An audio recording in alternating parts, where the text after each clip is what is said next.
ನನ್ನ ಒಡೆಯನು, ರಕ್ಷಕನು, ವಿಮೋಚಕನು, ಅತಿ ಬೇಗನೆ ಬರಲಿರುವ ಮೊದಲಿಂಗನು ಆಗಿರುವಂತಹ ಯೇಸು ಕ್ರಿಸ್ತನ ನಾಮದಲ್ಲಿ ಬಂದಿರುವಂತಹ ಪ್ರತಿಯೊಬ್ಬರಿಗೂ ಕೂಡ ನಾನು ವಂದನೆಗಳನ್ನು ತಿಳಿಸುವವನಾಗಿದ್ದೇನೆ.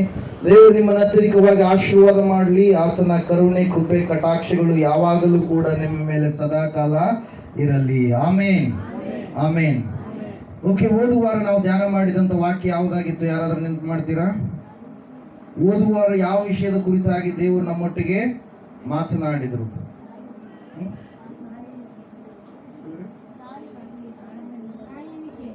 ಕಾಯುವಿಕೆ. Hallelujah, praise the lord. ಕಾಯುವಿಕೆಯಲ್ಲಿ ಇರುವಂತ ಆಶೀರ್ವಾದ, ಯಾರ್ಯಾರು ಕಾದ್ರು, ಯಾರ್ಯಾರು ಆಶೀರ್ವಾದವನ್ನು ಪಡೆದುಕೊಂಡ್ರು ಎಂಬುದಾಗಿ ನಾವು ನೋಡಿದ್ವಿ. ತಾಳ್ಮೆ, ಸಹನೆ ಎನ್ನುವಂಥದ್ದು ಭಕ್ತಿಗೆ ಬಹಳ ಮುಖ್ಯವಾಗಿರುವಂಥದ್ದು, ಬಹಳ ಮೂಲವಾಗಿರುವಂತ ಎನ್ನುವಂಥ ವಿಷಯವನ್ನು ನಾವು ನೋಡಿದ್ವಿ. ಇಬ್ರಿಯರಿಗೆ ಬರೆದ ಪತ್ರಿಕೆ 10ನೇ ಅಧ್ಯಾಯ 35-36 ವಚನಗಳಲ್ಲಿ ಇರ್ತಕ್ಕಂಥ ಮೂಲ ವಾಕ್ಯವನ್ನ ನಾವು ತೆಗೆದುಕೊಂಡು, ನೀವು ನಿಮ್ಮಲ್ಲಿರುವ ಧೈರ್ಯವನ್ನ ಬಿಟ್ಟು ಬಿಡಬೇಡಿರಿ, ಅದಕ್ಕೆ ಮಹಾ ಪ್ರತಿಫಲ ಉಂಟು. ಆ ಪ್ರತಿಫಲವನ್ನ ನೀವು ಪಡೆದುಕೊಳ್ಬೇಕಾದ್ರೆ ನಿಮಗೆ ಸಹನೆ, ತಾಳ್ಮೆ ಎನ್ನುವಂಥದ್ದು ಬಹಳ ಮುಖ್ಯ ಎಂಬುದಾಗಿ. ಕಾದಿರುವಂತ ಯೋಸೇಫನು ಏನನ್ನ ಮಾಡಿದ? ಫಲವನ್ನ ಅನುಭವಿಸಿದ. ಕಾದಿರ್ತಕ್ಕಂಥ ಆ ಒಬ್ಬ ಸ್ತ್ರೀ, ಒಬ್ಬ ಪುರುಷ, 38 ವರ್ಷ ರೋಗಗಳಿಂದ ಇರತಕ್ಕಂಥ ವ್ಯಕ್ತಿ, ಆತನ ಏನ್ ಮಾಡಿದ? ಆರೋಗ್ಯವನ್ನ ಹೊಂದಿಕೊಂಡ. 38 ವರ್ಷಗಳು ದೇವರ ಸನ್ನಿಧಾನದಲ್ಲಿ ನಂಬಿಕೆಯಿಂದ ಕಾದಿರ್ತಕ್ಕಂಥ ವ್ಯಕ್ತಿ ಆರೋಗ್ಯವನ್ನ ಹೊಂದಿಕೊಂಡ. ಕಾದಿರ್ತಕ್ಕಂಥ 120 ಜನ ಶಿಷ್ಯರು ಮೇಲಂತಸ್ತಿನ ಮನೆಯಲ್ಲಿ ಇರಬೇಕಾದ್ರೆ ದೇವರ ಶಕ್ತಿ ನೇರವಾಗಿ ಯಾರ ಮೇಲೆ ಇಳಿದು ಬಂತು? ಆ 120 ಜನ ಶಿಷ್ಯರ ಮೇಲೆ ಇಳಿದು ಬಂದಾಗ ಅವರು ಆಶೀರ್ವಾದದ ನಿಧಿಗಳಾಗಿ ಭೂಲೋಕದ ಕಟ್ಟ ಕಡೆಯವರೆಗೆ ಸುವಾರ್ತೆಯನ್ನ ತಿಳಿಸುವಂತ ಮಕ್ಕಳು ಆದ್ರು ಎಂಬುದಾಗಿ ನಾವು ನೋಡಿದ್ದೇವೆ. Hallelujah, praise the lord. ನಾವು ಕಾಯುವಾಗ ದೇವರ ಆಶೀರ್ವಾದವನ್ನು ನಾವು ಹೊಂದಿಕೊಳ್ಳುವವರಾಗ್ತೇವೆ. Hallelujah, praise the lord. ಎಲ್ಲ ಅಂಶಗಳನ್ನು ಓದುವಾರ ನಾವು ಧ್ಯಾನ ಮಾಡಿದ್ದೇವೆ. ಇವತ್ತಿನ ದಿನ ಧ್ಯಾನಕ್ಕೋಸ್ಕರವಾಗಿ ತೆಗೆದುಕೊಂಡಿರ್ತಕ್ಕಂಥ ಅಂಶ ಆದಿಕಾಂಡ ಪುಸ್ತಕ 49ನೇ ಅಧ್ಯಾಯ 22ನೇ ವಾಕ್ಯ. ಮೂಲ ವಾಕ್ಯವಾಗಿ ಇದನ್ನು ನಾವು ಓದಿಕೊಂಡು ನಾವು ಪ್ರಾರ್ಥನೆ ಮಾಡಿಕೊಂಡು ದೇವರು ಯಾವ ವಿಷಯವನ್ನು ನಮ್ಮೊಟ್ಟಿಗೆ ಮಾತಾಡ್ತಾನೋ ನಾವು ಗ್ರಹಿಸಿಕೊಳ್ಳುವಂತವರಾಗೋಣ. ಯೋಸೇಫನು ಬಹು ಫಲವನ್ನ ಬಿಡುವ ವೃಕ್ಷಕ್ಕೆ ಸಮಾನನಾಗಿದ್ದಾನೆ. ವರತೆಯ ಬಳಿಯಲ್ಲಿ ಬೆಳೆದು ರೆಂಬೆಗಳನ್ನ ಗೋಡೆಯ ಆಚೆಗೆ ಚಾಚಿರುವ ಫಲ ವೃಕ್ಷದಂತಿದ್ದಾನೆ. ಎಲ್ಲರ ಕಣ್ಣುಗಳನ್ನು ಮುಚ್ಚಿಕೊಳ್ಳೋಣ. ಈ ಒಂದು ಸಂದರ್ಭದಲ್ಲಿ ಪ್ರಾರ್ಥನೆ ಮಾಡೋಣ. ದೇವರು ನಮ್ಮೊಟ್ಟಿಗೆ ಮಾತಾಡಲಿ ಎಂಬುದಾಗಿ. ಸ್ತೋತ್ರಕರ್ತನೆ, ಪರಿಶುದ್ಧನಾದ ದೇವರೇ, ಪರಲೋಕದ ತಂದೆಯೇ, ಕೋಟ್ಯಾನುಕೋಟಿ ಸ್ತೋತ್ರಗಳು ಸ್ವಾಮಿ. ಮಹೋನ್ನತನೇ, ಮಹಾಪರಿಶುದ್ಧನಾದ ದೇವರೇ, ನೀನು ಹೇಳಿದ್ಯಪ್ಪ, ನಿನಗೆ ಬಾಯಿಗೆ ಬಾಯಿಯಾಗಿದ್ದು ಮಾತಾಡುವ ನಾನೇ ಆಗಿದ್ದೇನೆ ಎಂಬುದಾಗಿ ನಿನ್ನ ವಾಕ್ಯದ ಮೂಲಕವಾಗಿ ಸ್ವಾಮಿ ಬೇಕಾದ ಆತ್ಮಿಕ ಆಹಾರವನ್ನ ನನಗೂ ನಮ್ಮೆಲ್ಲರಿಗೂ ಕರ್ತನೆ ಈ ಒಂದು ಸಮಯದಲ್ಲಿ ಉಣಬಡಿಸು ಸ್ವಾಮಿ. ಕರ್ತನೆ, ಇವರು ನನ್ನನ್ನು ನೋಡ್ತಾ ಇದ್ದಾರೇನೋ ಸ್ವಾಮಿ, ನನ್ನನ್ನಲ್ಲಪ್ಪ, ನಿನ್ನ ವಾಕ್ಯಗಳನ್ನೇ ನೋಡುವಂತೆ ನೀನು ಕರ್ತನೆ ಇವರ ಆತ್ಮಿಕ ಕಣ್ಣುಗಳನ್ನು ತೆರೆಯ ಮಾಡು ಸ್ವಾಮಿ. ನಿನ್ನ ವಾಕ್ಯ ಕಾರ್ಯ ಮಾಡುವಂಥದ್ದು, ನಿನ್ನ ವಾಕ್ಯ ಗುಣಪಡಿಸುವಂಥದ್ದು, ನಿನ್ನ ವಾಕ್ಯ ಅದ್ಭುತಗಳನ್ನು ಮಾಡುವಂಥದ್ದು, ನಿನ್ನ ವಾಕ್ಯ ಶ್ರಮೆ, ಸಂಕಟದಿಂದ, ದುಃಖದಿಂದ ಬಂದಂಥವರಿಗೆ ಸಮಾಧಾನವನ್ನ, ಸಮೃದ್ಧಿಯನ್ನ ಅನುಗ್ರಹ ಮಾಡುವಂಥದ್ದು, ಸಂಪೂರ್ಣವಾದ ಬಿಡುಗಡೆ ಕೊಡುವಂಥದ್ದು. ಆ ವಾಕ್ಯದ ಮೂಲಕವಾಗಿ ವಾಕ್ಯವಾಗಿರುವ ದೇವರೇ, ನೀವೇ ನಮ್ಮೊಟ್ಟಿಗೆ ಒಂದು ಸಂದರ್ಭದಲ್ಲಿ ಮಾತನಾಡಬೇಕೆಂಬುದಾಗಿ ಫಾದರ್ ಮುಂಗಮೂರು ದೇವದಾಸ ಹೇಗೋರ್ ಅವರು ಪ್ರಾರ್ಥನೆ ಮಾಡಿರ್ತಕ್ಕಂಥ ಪ್ರಾರ್ಥನೆಯನ್ನು ಈಗ ಕೂಡ ನಾವು ಜ್ಞಾಪಕ ಮಾಡಿಕೊಳ್ತೇವೆ. ಕರ್ತನೆ, ವಾಕ್ಯದ ಮೂಲಕವಾಗಿ ನನಗೆ ಕಾಣು, ನಮ್ಮೆಲ್ಲರಿಗೆ ಕಾಣು, ನನ್ನನ್ನು ಮುಟ್ಟು, ನಮ್ಮೆಲ್ಲರನ್ನು ಮುಟ್ಟು, ನನ್ನನ್ನ ತಾಕು ಸ್ವಾಮಿ, ನಮ್ಮೆಲ್ಲರನ್ನ ತಾಕು, ಎಲ್ಲರಿಗೂ ಕೂಡ ಆಶೀರ್ವಾದವನ್ನು ಬಿಡುಗಡೆ ಮಾಡಬೇಕೆಂಬುದಾಗಿ ಯೇಸುವಿನ ನಾಮದಲ್ಲಿ ನೀನೇ ಈ ಕಾರ್ಯವನ್ನು ನಡೆಸಬೇಕೆಂಬುದಾಗಿ ಪ್ರಾರ್ಥಿಸಿ ಅರ್ಪಿಸಿ ಬೇಡಿದೆಲ್ಲವನ್ನ ಯೇಸುವಿನ ನಾಮದಲ್ಲಿ ಹೊಂದಿದ್ದೇವೆ ಪರಮ ತಂದೆಯೇ.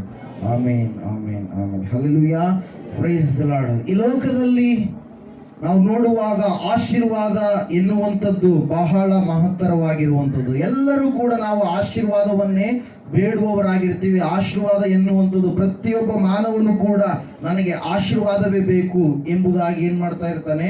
ಆತುರಿತಾ ಇರ್ತಾನೆ. ಪ್ರಿಯರೇ, ಹಲ್ಲೆಲೂಯಾ. ಯಾರಿಗಾದ್ರೂ ಶಾಪ ಬೇಕಂತೇಳಿ ನೀವು ಬರ್ತೀರಾ?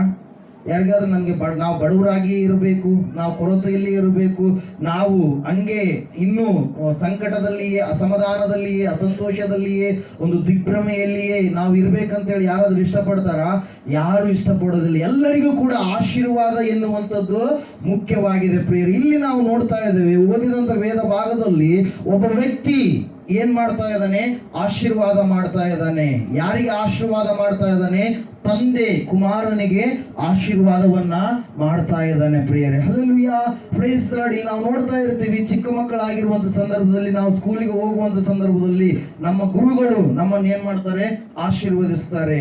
ನೀನು ಚೆನ್ನಾಗಿ ಎಕ್ಸಾಮ್ ಪಾಸ್ ಆಗಿ ನೀನು ಒಳ್ಳೆಯ ಉದ್ಯೋಗಸ್ಥನಾಗು, ಒಳ್ಳೆಯ ಒಂದು ಸ್ಥಿತಿಯಲ್ಲಿ ನೀನು ಇರು ಎಂಬುದಾಗಿ ಆಶೀರ್ವಾದ ಮಾಡ್ತಾರೆ. ತಂದೆ ತಾಯಿಗಳು ತಮ್ಮ ಮಕ್ಕಳಿಗೆ ಏನ್ ಮಾಡ್ತಾರೆ? ಒಳ್ಳೆ ರೀತಿಯಲ್ಲಿ ಬೆಳೆದು ಮುಂದೆ ಮುಪ್ಪಿನ ಕಾಲದಲ್ಲಿ ಇವರು ನಮಗೆ ಆಶೀರ್ವಾದದ ನಿಧಿಗಳಾಗಿ ಜೀವಿಸಬೇಕು ಎಂಬುದಾಗಿ ತಂದೆ ತಾಯಿಗಳು ತಮ್ಮ ಮಕ್ಕಳಿಗೆ ಆಶೀರ್ವಾದ ಮಾಡ್ತಾರೆ. ಗುರುಗಳು ತಮ್ಮ ಶಿಷ್ಯರಿಗೆ ಆಶೀರ್ವಾದ ಮಾಡ್ತಾರೆ.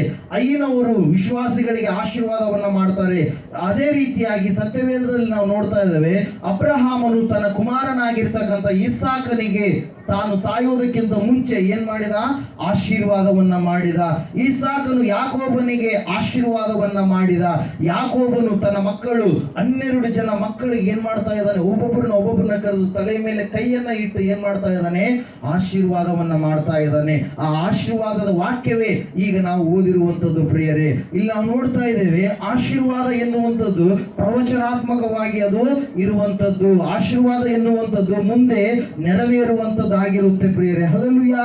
ನನಗೆ ಅನೇಕವಾಗಿ ನನಗೆ ಗೊತ್ತುಂಟು. ನಾನು ಸಾಕ್ಷಿ ಚೀಟಿಗಳನ್ನ ಟೈಪ್ ಮಾಡುವಾಗ ಅನೇಕವಾದಂತ ವಿಷಯಗಳು ನಾನು ಗ್ರಹಿಸಿಕೊಂಡಿದ್ದೇನೆ. ಅಪ್ಪನವ್ರ ಮುಂದೆ ಬಂದು ಅನೇಕರು ತಮ್ಮ ಸಮಸ್ಯೆಗಳನ್ನು ಹೇಳಿಕೊಳ್ಳುವಾಗ ಅವರು ಸಾಕ್ಷಿ ಹೇಳುವಾಗ ಒಂದೇ ಮಾತು ಹೇಳ್ತಾರೆ. ಅಪ್ಪನವ್ರ ಬಾಯಿಂದ ಒಂದು ಮಾತು ಬಂತ್ರಿ, ಆ ಮಾತಿನ ಮೂಲಕವಾಗಿ ನಾ ಅದನ್ನು ನಂಬಿದೆ, ಅದೇ ನನಗೆ ಆಶೀರ್ವಾದವಾಗಿ ಪರಿಣಮಿಸಿತು, ನನ್ನ ಜೀವಿತದಲ್ಲಿ ಬಿಡುಗಡೆಯನ್ನು ಕೂಡ ತಂದು ಕೊಡ್ತು ಎಂಬುದಾಗಿ. ಹಲ್ಲೆಲೂಯಾ.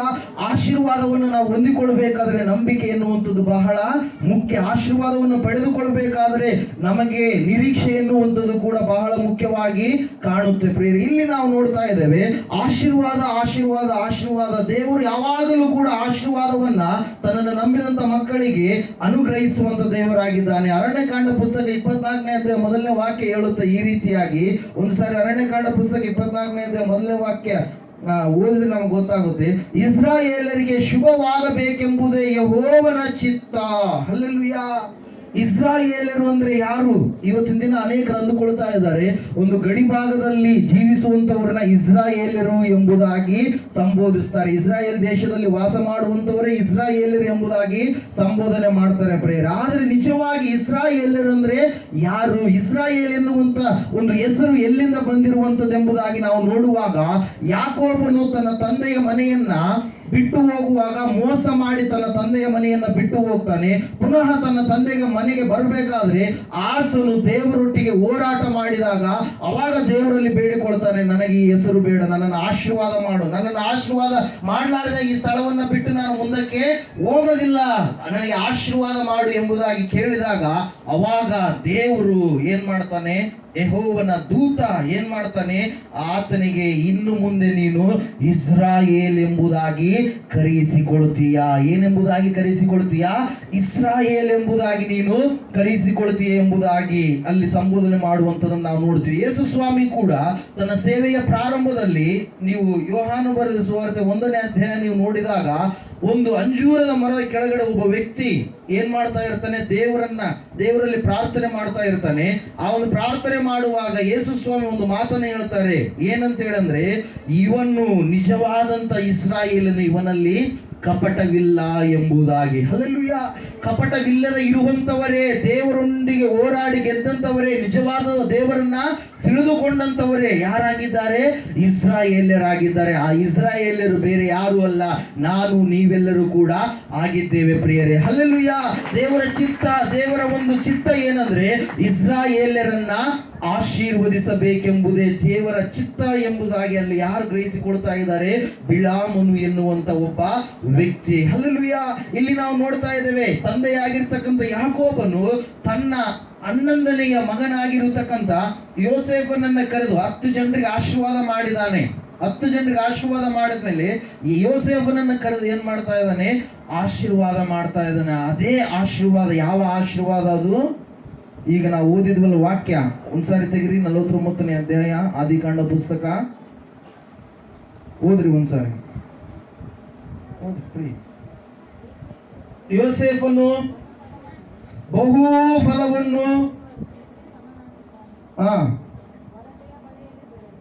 ವರತೆಯ ಬಳಿಯಲ್ಲಿ ಬೆಳೆದು ಆ ಗೋಡೆಯ ಆಚೆಗೆ ಚಾಚಿರುವ ಫಲವೃಕ್ಷದಂತೆ ಇದ್ದಾನೆ ಎಂಬುದಾಗಿ. ಹಲ್ಲೆಲೂಯ. ಆಶೀರ್ವಾದ ಎನ್ನುವಂಥದ್ದು ಎಷ್ಟು ಮಹತ್ತರವಾಗಿರುವಂಥದ್ದಂದ್ರೆ ನೋಡ್ರಿ, ಈಗ ಈ ತಂದೆಯಾಗಿರ್ತಕ್ಕಂಥ ಯಾಕೋಬನು ತನ್ನ ಕುಮಾರನಾಗಿರ್ತಕ್ಕಂಥ ಯೋಸೇಫನಿಗೆ ಕೊಟ್ಟಿರ್ತಕ್ಕಂಥ ಆಶೀರ್ವಾದ ಬಹಳ ಬೆಲೆಯುಳ್ಳಂತ ಆಶೀರ್ವಾದ. ಅದರಲ್ಲಿ 3 ಸತ್ಯಾಂಶಗಳು ಅಡಕವಾಗಿವೆ. ಆ 3 ಸತ್ಯಾಂಶಗಳನ್ನ ಈಗ ನಾವು ಗ್ರಹಿಸಿಕೊಳ್ಳೋಣ ಆತ್ಮನ ಮೂಲಕವಾಗಿ. ಮೊದಲನೇದಾಗಿ ಹೇಳ್ತಾ ಇದ್ದಾನೆ ತಂದೆ ಏನಂತೇಳಿ ಆಶೀರ್ವಾದ ಮಾಡ್ತಾ ಇದ್ದಾನಂದ್ರೆ ಬಹು ಫಲವನ್ನ ಬಿಡುವ ವೃಕ್ಷ. ಮೊದಲನೇದಾಗಿ ಏನು? ಬಹು ಫಲಗಳನ್ನ ಬಿಡುವಂತ ವೃಕ್ಷ. ನಿಮ್ಮ ಮನೆಗಳ ಮುಂದುಗಡೆ ಯಾವುದಾದ್ರೂ ಒಂದು ಹಣ್ಣಿನ ಮರ ಇದ್ರೆ ಆ ಹಣ್ಣಿನ ಮರ ಅಚ್ಚು ಹಸರು ಎಲೆಗಳಿಂದ ಕೂಡಿರುವಂತದ್ದಾಗಿದ್ರೆ ಆ ಒಂದು ಅಚ್ಚು ಹಸರು ಎಲೆಯ ಮರ ಅದು ಹಣ್ಣುಗಳನ್ನ ಬಿಡುವಂತದ್ದಾಗಿದ್ರೆ ಅದು ಯಾವುದಕ್ಕೆ ಆಶೀರ್ವಾದಕರವಾಗಿರುತ್ತೆ ಪ್ರಿಯರೇ? ಅದು ಯಾವುದಕ್ಕೆ ಆಶೀರ್ವಾದಕರವಾಗಿರುತ್ತೆ? ಪ್ರತಿಯೊಬ್ಬ ಮನುಷ್ಯನಿಗೂ ಮತ್ತು ಪ್ರತಿಯೊಬ್ಬ ಪ್ರಾಣಿಗೂ ಕೂಡ ಅದು ಹೆಂಗಿರುತ್ತೆ? ಆಶೀರ್ವಾದಕರವಾಗಿ ಇರುತ್ತೆ. ಹಲ್ಲೆಲೂಯ. Praise the Lord. ಪಕ್ಷಿಗಳು ಬಂದು ಆ ಮರದ ಮೇಲೆ ಕೂತ್ಕೊಳ್ತವೆ, ಅದರ ಹಣ್ಣುಗಳನ್ನ ಭುಜಿಸ್ತವೆ. ಆ ಒಂದು ಮರದಲ್ಲಿ ಏನ್ ಮಾಡ್ತವೆ? ಗೂಡುಗಳನ್ನ ಕಟ್ಟಿಕೊಂಡು ಆ ಮರದಲ್ಲಿ ವಾಸ ಮಾಡ್ತಾ ಇರ್ತವೆ. ಆ ಮರದಲ್ಲಿ ಪಕ್ಷಿಗಳ ಕಲರವ ಇರುತ್ತೆ. ನಮ್ಮ ಮನೆ ಮುಂದ್ಗಡೆ ಒಂದು ಬಾದಾಮಿ ಗಿಡ ಇದೆ, ಏದೇನ್ ತೋಟದಲ್ಲಿ, ಶಿವಮಂಜೂರು ಏದೇನ್ ತೋಟದಾಗ ಬಾದಾಮಿ ಗಿಡ ಅದ. ಆ ಬಾದಾಮಿ ಗಿಡದಾಗ ಯಾವಾಗ್ಲೂ ಕೆಲವೊಂದು ಟೈಮ್ ಏನ್ ಬರ್ತಾ ಇರುತ್ತೆ? ಕೋಗಿಲೆ ಬಂದು ಕೂಗ್ತಾ ಇರುತ್ತೆ ತನ್ನ ಇಂಪಾದ ಸ್ವರದ ಮೂಲಕವಾಗಿ. ಅದು ಯಾಕೆ ಬರುತ್ತೆ? ಅಲ್ಲಿ ಗಿಡದ ಹತ್ರ ಬಾದಾಮಿ ಹಣ್ಣುಗಳು ಬೆಳಿತಾವೆ ಅದರಲ್ಲಿ. ಹಲ್ಲೆಲೂಯಾ. Praise the Lord. ಅನೇಕ ಪಕ್ಷಿಗಳು ಬರ್ತವೆ, ಕಲರವ. ಯಾಕೆ ಆ ಬಾದಾಮಿ ಗಿಡದ ಹತ್ರಕ್ಕೆ ಬರ್ತಾವಂದ್ರೆ ಅದು ಒಂದು ಫಲ ಬಿಡುವಂತ ವೃಕ್ಷವಾಗಿದೆ. ಹಲ್ಲೆಲೂಯಾ. ಇಲ್ಲಿ ಯೋಸೇಫನನ್ನ ಯಾವ ರೀತಿಯಾಗಿ ಆಶೀರ್ವಾದ ಮಾಡ್ತಾನಂದ್ರೆ ನೀನು ಬಹು ಫಲಗಳನ್ನ ಬಿಡುವಂತ ಒಂದು ವೃಕ್ಷಕ್ಕೆ ನೀನು ಸಮಾನನಾಗಿದ್ದೀಯಾ. ನಾವು ಬಹು ಫಲಗಳನ್ನ ಬಿಡುವಂತ ವೃಕ್ಷಗಳಾಗಿರ್ಬೇಕು. ಅನೇಕರಿಗೆ ಫಲಗಳು ಅಂದ್ರೆ ಏನೆಂಬುದಾಗಿ ಗೊತ್ತಿರಲಾರದಂತ ಒಂದು ಸ್ಥಿತಿಯಾಗಿದೆ ಪ್ರಿಯರೇ. ಯಾರು ಫಲಗಳನ್ನು ಹೊಂದಿಕೊಳ್ತಾರೆ ಎಂಬುದಾಗಿ ನಾವು ಸತ್ಯವೇದವನ್ನು ನೋಡಿದಾಗ 13ನೇ ಅಧ್ಯಾಯ 13ನೇ ವಾಕ್ಯ ಜ್ಞಾನೋಕ್ತಿಗಳ ಗ್ರಂಥದಲ್ಲಿ ಈ ರೀತಿಯಾಗಿ ವಾಕ್ಯ ತಿಳಿಸಲ್ಪಡುತ್ತೆ. ಹೋದ್ರೆ 13ನೇ ಅಧ್ಯಾಯ 13ನೇ ವಾಕ್ಯ, ದೇವರ ವಾಕ್ಯವನ್ನ ಉಲ್ಲಂಘಿಸುವವನು ನಾಶನವಾಗುವನು, ಆಜ್ಞೆಯನ್ನ ಭಯಭಕ್ತಿಯಿಂದ ಕೈಗೊಳ್ಳುವನು ಸುಫಲವನ್ನ ಹೊಂದುವನು. ಹಲ್ಲೆಲೂಯಾ. ಯಾರು ನಾಶನಕ್ಕೆ ಗುರಿಯಾಗ್ತಾರೆ? ಯಾರು ಫಲಗಳನ್ನು ಹೊಂದಿಕೊಳ್ತಾರೆ? ದೇವರ ವಾಕ್ಯವನ್ನ ಅಸಡ್ಡೆ ಮಾಡಿದವನು, ದೇವರ ವಾಕ್ಯವನ್ನ ನನಗೆ ಬೇಡ ಎಂಬುದಾಗಿ ದೂರ ತಳ್ಳಿದವನು, ದೇವರ ವಾಕ್ಯವನ್ನ ನನಗೆ ಇದು ಬೇಕಾಗಿಲ್ಲ ಎಂಬುದಾಗಿ ಏನ್ ಮಾಡಿದಂತವರು? ವಿಸರ್ಜನೆ ಮಾಡಿದಂಥವ್ರು, ತ್ಯಜಿಸಿದಂಥವ್ರಿಗೆ ಅವ್ರಿಗೆ ಏನ್ ಬರುತ್ತೆ? ನಾಶನ ಎನ್ನುವಂಥದ್ದು ಬರುತ್ತೆ ಎಂಬುದಾಗಿ ಸತ್ಯವೇದ ತಿಳಿಸ್ತಾ ಇದೆ ಪ್ರಿಯರೇ. ಹಲ್ಲೆಲೂಯಾ. ದೇವರ ವಾಕ್ಯಕ್ಕೆ ಯಾರು ಕೂಡ ವಿಧೇಯರು ಆಗಲಾರದಂತ ಒಂದು ಪರಿಸ್ಥಿತಿ ಏರ್ಪಟ್ಟಿದೆ. ವಿಧೇಯರಾಗೋದಕ್ಕೆ ಯಾರು ಕೂಡ ಇಷ್ಟಪಡ್ತಾ ಇಲ್ಲ ಕೆಲವು ಜನ. ದೇವರ ವಾಕ್ಯ ಯಾಕಂದ್ರೆ ಸ್ಪಷ್ಟವಾಗಿ ಸೂಟಿಯಾಗಿ ನಮ್ಮ ಜೀವಿತಗಳನ್ನು ಕಟ್ಟುವಂತದ್ದಾಗಿದೆ. ಈ ಲೋಕದಲ್ಲಿ ಮಾತ್ರ ಅಲ್ಲ, ಪರಲೋಕಕ್ಕೆ ಕೂಡ ಅದು ನಡೆಸುವಂತದ್ದಾಗಿದೆ ದೇವರ ವಾಕ್ಯ. ಆ ವಾಕ್ಯವನ್ನ ನಾವು ಕೈಕೊಂಡು ನಡೆಯುವಾಗ, ಆ ವಾಕ್ಯಕ್ಕೆ ವಿಧೇಯತೆಯನ್ನು ತೋರಿಸುವಾಗ ಆ ವಾಕ್ಯ ನಮ್ಮನ್ನ ಏನ್ ಮಾಡುತ್ತೆ? ಸುಫಲತೆಯ ಕಡೆಗೆ ನಡೆಸುತ್ತೆ ಪ್ರಿಯರೇ. ಸತ್ಯವೇದದಲ್ಲಿ 4 ರೀತಿಯ ಕುರಿತಾಗಿರ್ತಕ್ಕಂಥ ಫಲಗಳ ಕುರಿತಾಗಿ ದೇವರು ಬರೆಸಿದ್ದಾನೆ ಪ್ರಿಯರೇ. ಮೊಟ್ಟ ಮೊದಲನೇದಾಗಿ ಯಾವ ಫಲ ಅಂದ್ರೆ ಭೂಫಲ. ಯಾವ ಫಲ? ಭೂಮಿ ನಮಗೆ ಫಲವನ್ನ ಕೊಡುತ್ತೆ. ಹಲ್ಲೆಲೂಯಾ. ನಾನು ಯಾವಾಗಲೂ ಒಂದು ಮಾತನ್ನು ಹೇಳ್ತಾ ಇರ್ತೀನಿ.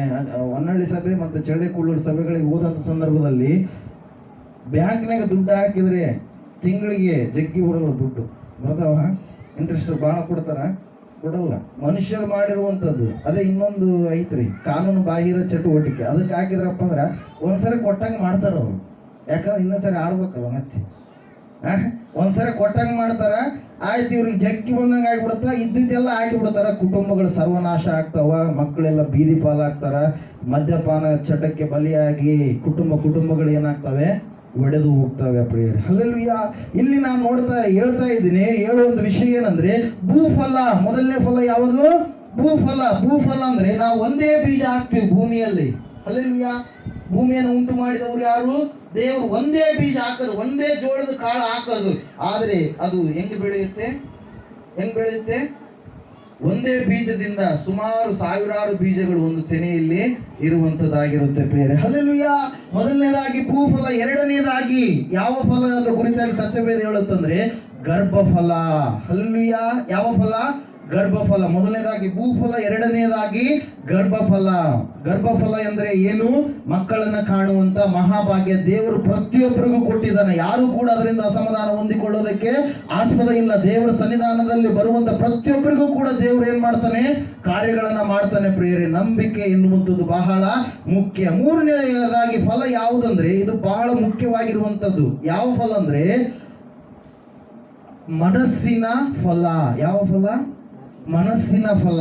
ಈ ಮನಸ್ಸಿನ ಫಲ ಏನಂದ್ರೆ, ಪಾಪದಲ್ಲಿ, ಅಧರ್ಮದಲ್ಲಿ ಅನೀತಿವಂತರಾಗಿ ಇರುವಂತ ಕೆಲವು ಜನ ದೇವರ ಕಡೆಗೆ ಬಂದಾಗ ಏನಾಗ್ತಾರೆ? ಅವರು ಪಾಪವನ್ನ ಬಿಡುಗಡೆ ಮಾಡಿದಂತ ದೇವರ ಕಡೆಗೆ ಬಂದಾಗ ಪರಿಶುದ್ಧರಾಗ್ತಾರೆ, ನೀತಿವಂತರಾಗ್ತಾರೆ. ಅನೀತಿ ಅನ್ನುವಂಥದ್ದು ಇರಲ್ಲ. ಅವ್ರು ಏನ್ ಮಾಡ್ಬೇಕಂದ್ರೆ, ಮತ್ತಾಯನ ಬರೆದ ಸುವಾರ್ತೆ 3ನೇ ಅಧ್ಯಾಯದಲ್ಲಿ ದೀಕ್ಷಾ ಸ್ನಾನ ಕೊಡುವಂತ ಯೋಹಾನನ್ ಹೇಳ್ತಾನೆ, ನೀವು ಬದಲಾಗಿದ್ದೀರಿ ಎಂಬುದಾಗಿ ತಕ್ಕ ಫಲದಿಂದ, ಮನಸ್ಸಿನ ತಕ್ಕ ಫಲದಿಂದ ನೀವು ತೋರಿಸಿರಿ ಎಂಬುದಾಗಿ. 3ನೇ ಅಧ್ಯಾಯ ತೆಗೆದಿದ್ದೀರಾ? ಮತ್ತಾಯನ ಬರೆದ ಸುವಾರ್ತೆ ಅಲ್ಲಿ 8ನೇ ವಚನ ನೀವು ಓದಿದ್ರೆ ಅಲ್ಲಿ ಗೊತ್ತಾಗುತ್ತೆ. ಹಾಗಾದರೆ ನಿಮ್ಮ ಮನಸ್ಸು ದೇವರ ಕಡೆಗೆ ತಿರುಗಿತೆಂಬುದನ್ನು ತಕ್ಕ ಫಲದಿಂದ ನೀವು ತೋರಿಸಿರಿ. ತಕ್ಕ ಫಲ, ಮನಸ್ಸಿನ ಫಲ. ನಾವು ದೇವರಲ್ಲಿ ಬಂದಿದ್ದೇವೆ ಎಂಬುದಾಗಿ ನಾವು ಹಿಂದೆ ಮಾಡತಕ್ಕಂಥ ಆಚಾರ ವಿಚಾರಗಳು, ಸಂಪ್ರದಾಯಗಳು, ಪದ್ಧತಿಗಳು ಏನೇನಿದಾವೆ ಅವುಗಳನ್ನ ಪುನಃ ಮಾಡಿದ್ರೆ ನಾವು ತಕ್ಕ ಫಲವನ್ನ ಹೊಂದಿದ್ದೀವಿ ಅಂತೇಳಿ ಅರ್ಥ ಅಲ್ಲ. ಹಲ್ಲೆಲೂಯಾ. ಮನಸ್ಸಿನ ಫಲ ಅಂದ್ರೆ ಏನು ಪ್ರಿಯರೇ? ನಾವು ಬಿಡುಗಡೆ ಹೊಂದಿದ್ದೀವಿ. ಅದೆಲ್ಲ ಬಂಧನದಿಂದ ನಾವು ಬಿಡುಗಡೆಯನ್ನ ಹೊಂದಿಕೊಂಡಿದ್ದೀವಿ ಎಂಬುದಾಗಿ. ಹಲ್ಲೆಲೂಯಾ. Praise Lord. ಕೆಲವೊಬ್ರು ಸೋಮವಾರ, ಮಂಗಳವಾರ, ಆ ವಾರ, ಈ ವಾರ ಎಲ್ಲ ಏನೇನೋ ವಾರಗಳಂತೇಳಿ ಮಾಡ್ತಾರೆ. ಭಾನುವಾರ, ಯೇಸಪ್ಪನವರ ಭಾನುವಾರ ಅಂತೇಳಿ ಅದನ್ನು ಮಾಡ್ತಾರೆ. ಹಲ್ಲೆಲೂಯಾ. ಎಲ್ಲ ವಾರಗಳು ಶ್ರೇಷ್ಠವಾದ ದಿನಗಳೇ. ದೇವರು ಈ ವಾರ ಕೆಟ್ಟದು, ಈ ಗಳಿಗೆ ಕೆಟ್ಟದು ಅಂತೇಳಿ ಎಲ್ಲಿ ಕೂಡ ಸತ್ಯವೇದದಲ್ಲಿ ಆತ ಬರೆಸಿಲ್ಲ. ಮನುಷ್ಯರು ಮಾಡಿರ್ತಕ್ಕಂಥ ಕಲ್ಪನೆಯ ಪಾತ್ರಗಳು ಇವು ಅಷ್ಟೇ. ಹಲ್ಲೆಲೂಯಾ. ಕಲ್ಪನೆಯ ಒಂದು ವಿಚಾರಗಳು, ವಿಷಯಗಳು ಅಷ್ಟೇ ಇವು. ಹಲ್ಲೆಲೂಯಾ.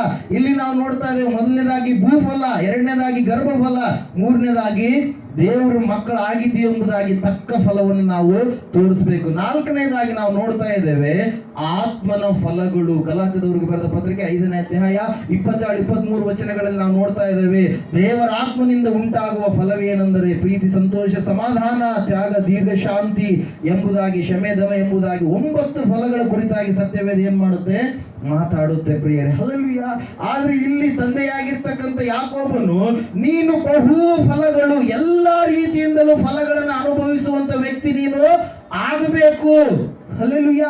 ಯೋಸೇಫನ ಜೀವಿತ ಚರಿತ್ರೆ ನಾವು ನೋಡಿದ್ವಿ ಹೋದ ವಾರ. ಯೋಸೇಫನ ಜೀವಿತ ಭಯಂಕರವಾಗಿರ್ತಕ್ಕಂಥ ಪರಿಸ್ಥಿತಿ ಪ್ರಿಯರೇ.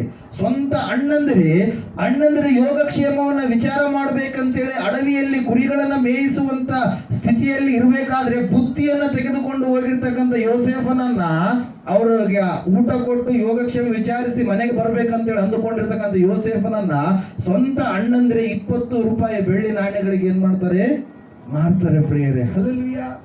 ಯೋಸೇಫನನ್ನ ಮತ್ತೆ ಬಾವಿಯಲ್ಲಿ ಹಾಕ್ತಾರೆ. ಬಾವಿಯಿಂದ ತೆಗೆದ ಮೇಲೆ ಮಾರ್ತಾರೆ. ದಾಸತ್ವಕ್ಕೆ ಮಾರಲ್ಪಡ್ತಾನೆ. ದಾಸತ್ವಕ್ಕೆ ಮಾರಲ್ಪಟ್ಟಾದಾಗ ಯೋಸೇಫನದು ಭಯಂಕರವಾದಂತ ಪರಿಸ್ಥಿತಿ, ಭಯಂಕರವಾದಂತ ಏಟುಗಳನ್ನ ಹೊಡಿತಾರೆ. ಹಲ್ಲೆಲೂಯಾ. ದಾಸತ್ವಕ್ಕೆ ಮಾರಲ್ಪಟ್ಟವರು ಅಂದ್ರೆ ಹೆಂಗ್ ಗೊತ್ತಾ? ಹರಾಜ್ ಹಾಕುವಂತ ಪರಿಸ್ಥಿತಿ. ಇವತ್ತಿಗೂ ಕೂಡ ಕೆಲವು ದೇಶಗಳಲ್ಲಿ ಇನ್ನೂ ಕೂಡ ನಿಗ್ರೋಗಳು ಎಂಬುದಾಗಿ ಬ್ಲ್ಯಾಕ್ ಮ್ಯಾನ್ಸ್ ಅನ್ನು ಏನ್ ಮಾಡ್ತಾರೆ ಪ್ರಿಯರೇ? ಮಾರಾಟ ಮಾಡ್ತಾರೆ. ಒಂದು 10,000 ರೂಪಾಯಿ ಕೊಟ್ಬಿಟ್ರೆ ಒಬ್ಬ ವ್ಯಕ್ತಿನ ಮಾರಿಬಿಟ್ರೆ ಅವನಿಗೆ ಎಲ್ಲ A to Z ಅವನೇನ್ ಮಾಡ್ಬೇಕು? ಇವ್ರು ಹೇಳಿದಂತ ಕೆಲಸಗಳನ್ನೇ ಮಾಡುವವನಾಗಿರ್ಬೇಕು. ಅಮೆರಿಕ ದೇಶದಲ್ಲಿ ಭಯಂಕರವಾಗಿ ಕ್ರೂರವಾದಂತ ಪರಿಸ್ಥಿತಿ ಇತ್ತು. ಅಬ್ರಹಾಂ ಲಿಂಕನ್ ಎನ್ನುವಂತ ದೇವಭಕ್ತ, ದೇಶಭಕ್ತನೂ ಕೂಡ ಆತನ ಏನ್ ಮಾಡಿದ? ಅದಕ್ಕೆ ವಿಮುಕ್ತಿಯನ್ನ ಹಾಡಿದ ಪ್ರಿಯರೇ. ಹಲ್ಲೆಲೂಯಾ. Praise Lord. ಇಲ್ಲಿ ನಾವು ನೋಡ್ತಾ ಇದ್ದೇವೆ, ಆ ಯೋಸೇಫನನ್ನ ಏನ್ ಮಾಡಿದ್ರು? ಹರಾಜಿಗೆ ಮಾಡಿದ್ರು, ಹರಾಜ್ ಹಾಕಿದ್ರು. ಎಷ್ಟಕ್ಕೆ ತೂಗಿದ ಯೋಸೇಫ? 20 ಬೆಳ್ಳಿ ನಾಣ್ಯಗಳಿಗೆ. ಎಷ್ಟಕ್ಕೆ? 20 ಬೆಳ್ಳಿ ನಾಣ್ಯಗಳಿಗೆ ಯೋಸೇಫನ್ ಏನಾದ? ಮಾರಲ್ಪಟ್ಟ ಪ್ರಿಯರೇ. ಹಲ್ಲೆಲೂಯಾ. ಹರಾಜ್ ಅಂದ್ರೆ ಅರ್ಥ ಆಗ್ತಾ ಇದೆನಾ? ಹರಾಜು ಪ್ರಕ್ರಿಯೆ ಅಂದ್ರೆ ಅರ್ಥ ಆಗ್ತಾ ಇದೆನಾ? ಯಾವುದೋ ಒಂದು ವಸ್ತುನ ತೆಗೆದುಕೊಂಡು ಅನೇಕರು ಕೂತಿರ್ತಾರೆ. ಇದು 100 ರೂಪಾಯಿ. ಯಾರೋ ಒಬ್ರು ಅಂತಾರೆ 5,000ಕ್ಕೆ ತಗೊಂತೀವ್ರಿ ನಾವು ಅಂತೇಳಿ. 5,000 1 ಸಾರಿ, 5,000 2 ಸಾರಿ, 5,000 3 ಸಾರಿ. ಈಗ ಒಂದ್ ವೇಳೆ ಯಾರು ನೋಡಕ್ಕೆ 10,000 ಅನ್ಲಿಲ್ಲ ಅಂದ್ರೆ ಅದು ಯಾರಿಗೆ ಹೋಗುತ್ತಾ? ಅವ್ರಿಗೆ ಹೋಗುತ್ತೆ. ಯೋಸೇಫ್ ಅಂದ್ರೆ 10 ರೂಪಾಯಿ ಅಂದ್ರು, 12 ರೂಪಾಯಿ ಅಂದ್ರು, 15 ರೂಪಾಯಿ ಅಂದ್ರು. ಕೊನೆಗೆ ಎಷ್ಟಕ್ಕೆ ಮಾರಲ್ಪಟ್ಟ? 20 ರೂಪಾಯಿಗೆ ಮಾರಲ್ಪಟ್ಟ. ಅಷ್ಟು ಹೀನವಾದಂತ ಪರಿಸ್ಥಿತಿ. ಅಲ್ಲೆಲ್ಲೂಯ್ಯ. ಆದರೂ ಕುಂದಿ ಹೋಗಲಿಲ್ಲ. ಯೋಸೇಫನಿಗೆ ದೇವರು ತೋರಿಸಿದಂತ ಆಶೀರ್ವಾದವನ್ನ ಆತನು ಹೊಂದಿಕೊಳ್ಬೇಕಂತೇಳಿ ಸಹನೆಯಿಂದ ತಾಳ್ಮೆಯಿಂದ ಕಾದ. ಅಲ್ಲೆಲ್ಲೂಯ್ಯ. ದೇವ್ರ ವಾಕ್ಯ ತಿಳಿಸ್ತಾ ಇದೆ 105ನೇ ಕೀರ್ತನೆ 17-18 ವಚನಗಳಲ್ಲಿ ದಾಸತ್ವಕ್ಕೆ ಮಾರಲ್ಪಟ್ಟ ಯೋಸೇಫನ ಕಾಲುಗಳಿಗೆ ಏನ್ ಮಾಡಿದ್ರಂತೆ? ಕೊಳಗಗಳನ್ನು ತೋಡಿಸಿದರು. ಹೋದ್ರಿ ಒಂದ್ಸಾರಿ 105ನೇ ಕೀರ್ತನೆ 17-18 ವಚನ.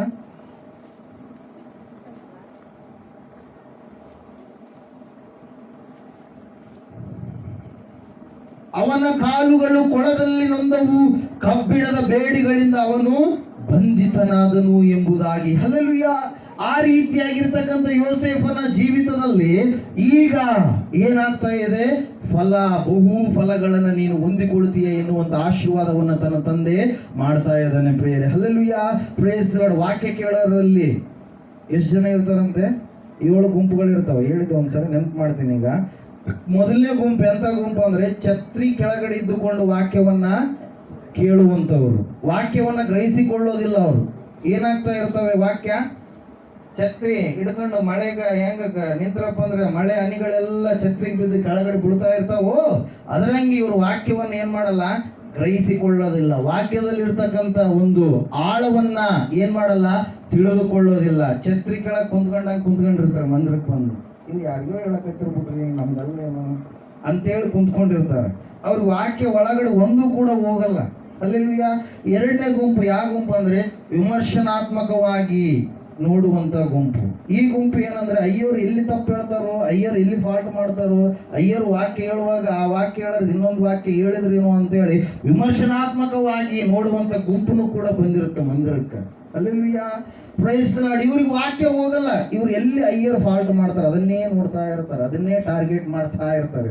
ಅಲ್ಲೆಲ್ಲೂಯ್ಯ. 3ನೇ ಗುಂಪು ಎಂತ ಗುಂಪು ಅಂದ್ರೆ ಬುತ್ತಿ ಕೆಕೆ ಹೊಡೆದು ಸೆಟ್ಟು ಹೊಡೆದು ಮೀಸೆ ತಿರುವಿ ವಾಕ್ಯ ಕೇಕೆ ಹೊಡ್ಕಂತ ವಾಕ್ಯ ಹೇಳಿದ್ರೆ ಮಾತ್ರ ಅಂತದನ್ನ ಮಾತ್ರ ನೋಡಕ್ ಬಂದಿರ್ತಾರೆ ಕೆಲವು ಜನ. ಇವ್ರಿಗೆ ವಾಕ್ಯ ಹೋಗಲ್ಲ ಒಳಗಡೆ. ಸೆಟ್ಟು ಹೊಡೆಯೋರು, ಕೇಕೆ ಹೊಡೆಯೋರು, ಮೀಸೆ ತಿರುವವರು ಇವ್ರೇ ಬೇಕಾಗಿರ್ತಾರೆ 500. ಅಲ್ಲೆಲ್ಲೂಯ್ಯ. Praise the Lord. ಇವ್ರಿಗೆ ವಾಕ್ಯ ಎನ್ನುವಂಥದ್ದು ಒಳಗಡೆ ಹೋಗೋದಕ್ಕೆ ಸಾಧ್ಯ ಇಲ್ಲ. 4ನೇ ಗುಂಪು ಎಂತ ಗುಂಪು ಅಂದ್ರೆ ಇವ್ರು ಯಾರಿಗೂ ಏನೂ ಮಾಡಲ್ಲ. ತಾವು ಬಂದಿವ್ಯಾ, ಕೂತ್ಕೊಂಡ್ವ್ಯಾ, ಕೇಳಿದ್ಯಾ, ಓದಿವ್ಯಾ. ಆದ್ರೆ ಅವ್ರದ್ದು ಹೆಂಗಿರುತ್ತಂದ್ರೆ ಬಾಡಿ ಪ್ರೆಸೆಂಟ್, ಮೈಂಡ್ ಆಬ್ಸೆಂಟ್ ಎನ್ನುವಂಥ ಸ್ಥಿತಿ ಇರುತ್ತೆ. ಹೆಂಗಿರುತ್ತೆ? ಬಾಡಿ ಇರುತ್ತೆ ಇಲ್ಲೇ, ದೇಹ ಇಲ್ಲೇ ಇರುತ್ತೆ, ಆದ್ರೆ ಮೈಂಡ್ ಎನ್ನುವಂಥದ್ದು ಎಲ್ಲಿಗೂ ಹೋಗಿರುತ್ತೆ. ಕೆಲವೊಬ್ರದ್ದು ರೊಟ್ಟಿ ಪುಟ್ಟಿ ಮೇಲೆ ಹೋಗಿರ್ಬೋದು, ಕೆಲವೊಬ್ರದ್ದು ಮನೆ ಬೀಗ ಹಾಕಿ ಬಂದಿಲ್ಲ, ಯಾರಾದ್ರೂ ಏನಾದ್ರು ಮಾಡ್ತಾರೇನೋ, ಕೆಲವೊಬ್ರು ಇಲ್ಲ ನನ್ನ ಮಗಳು ಅಲ್ಲಿ ಹಾಸ್ಟೆಲ್ ಇದ್ದಾಳ, ನನ್ನ ಮಗ ಹಾಸ್ಟೆಲ್ ಇದ್ದಾನೆ, ಏನ್ ಮಾಡ್ತಾ ಇದ್ರು ಏನಿಲ್ಲೋ, ಅದು ಇದು ಎಲ್ಲ ಯೋಚನೆ ಎಲ್ಲ ಕಡೆಗೆ ತಿರುಗಿ ಬರುತ್ತೆ ಈ ಮನಸ್ಸು.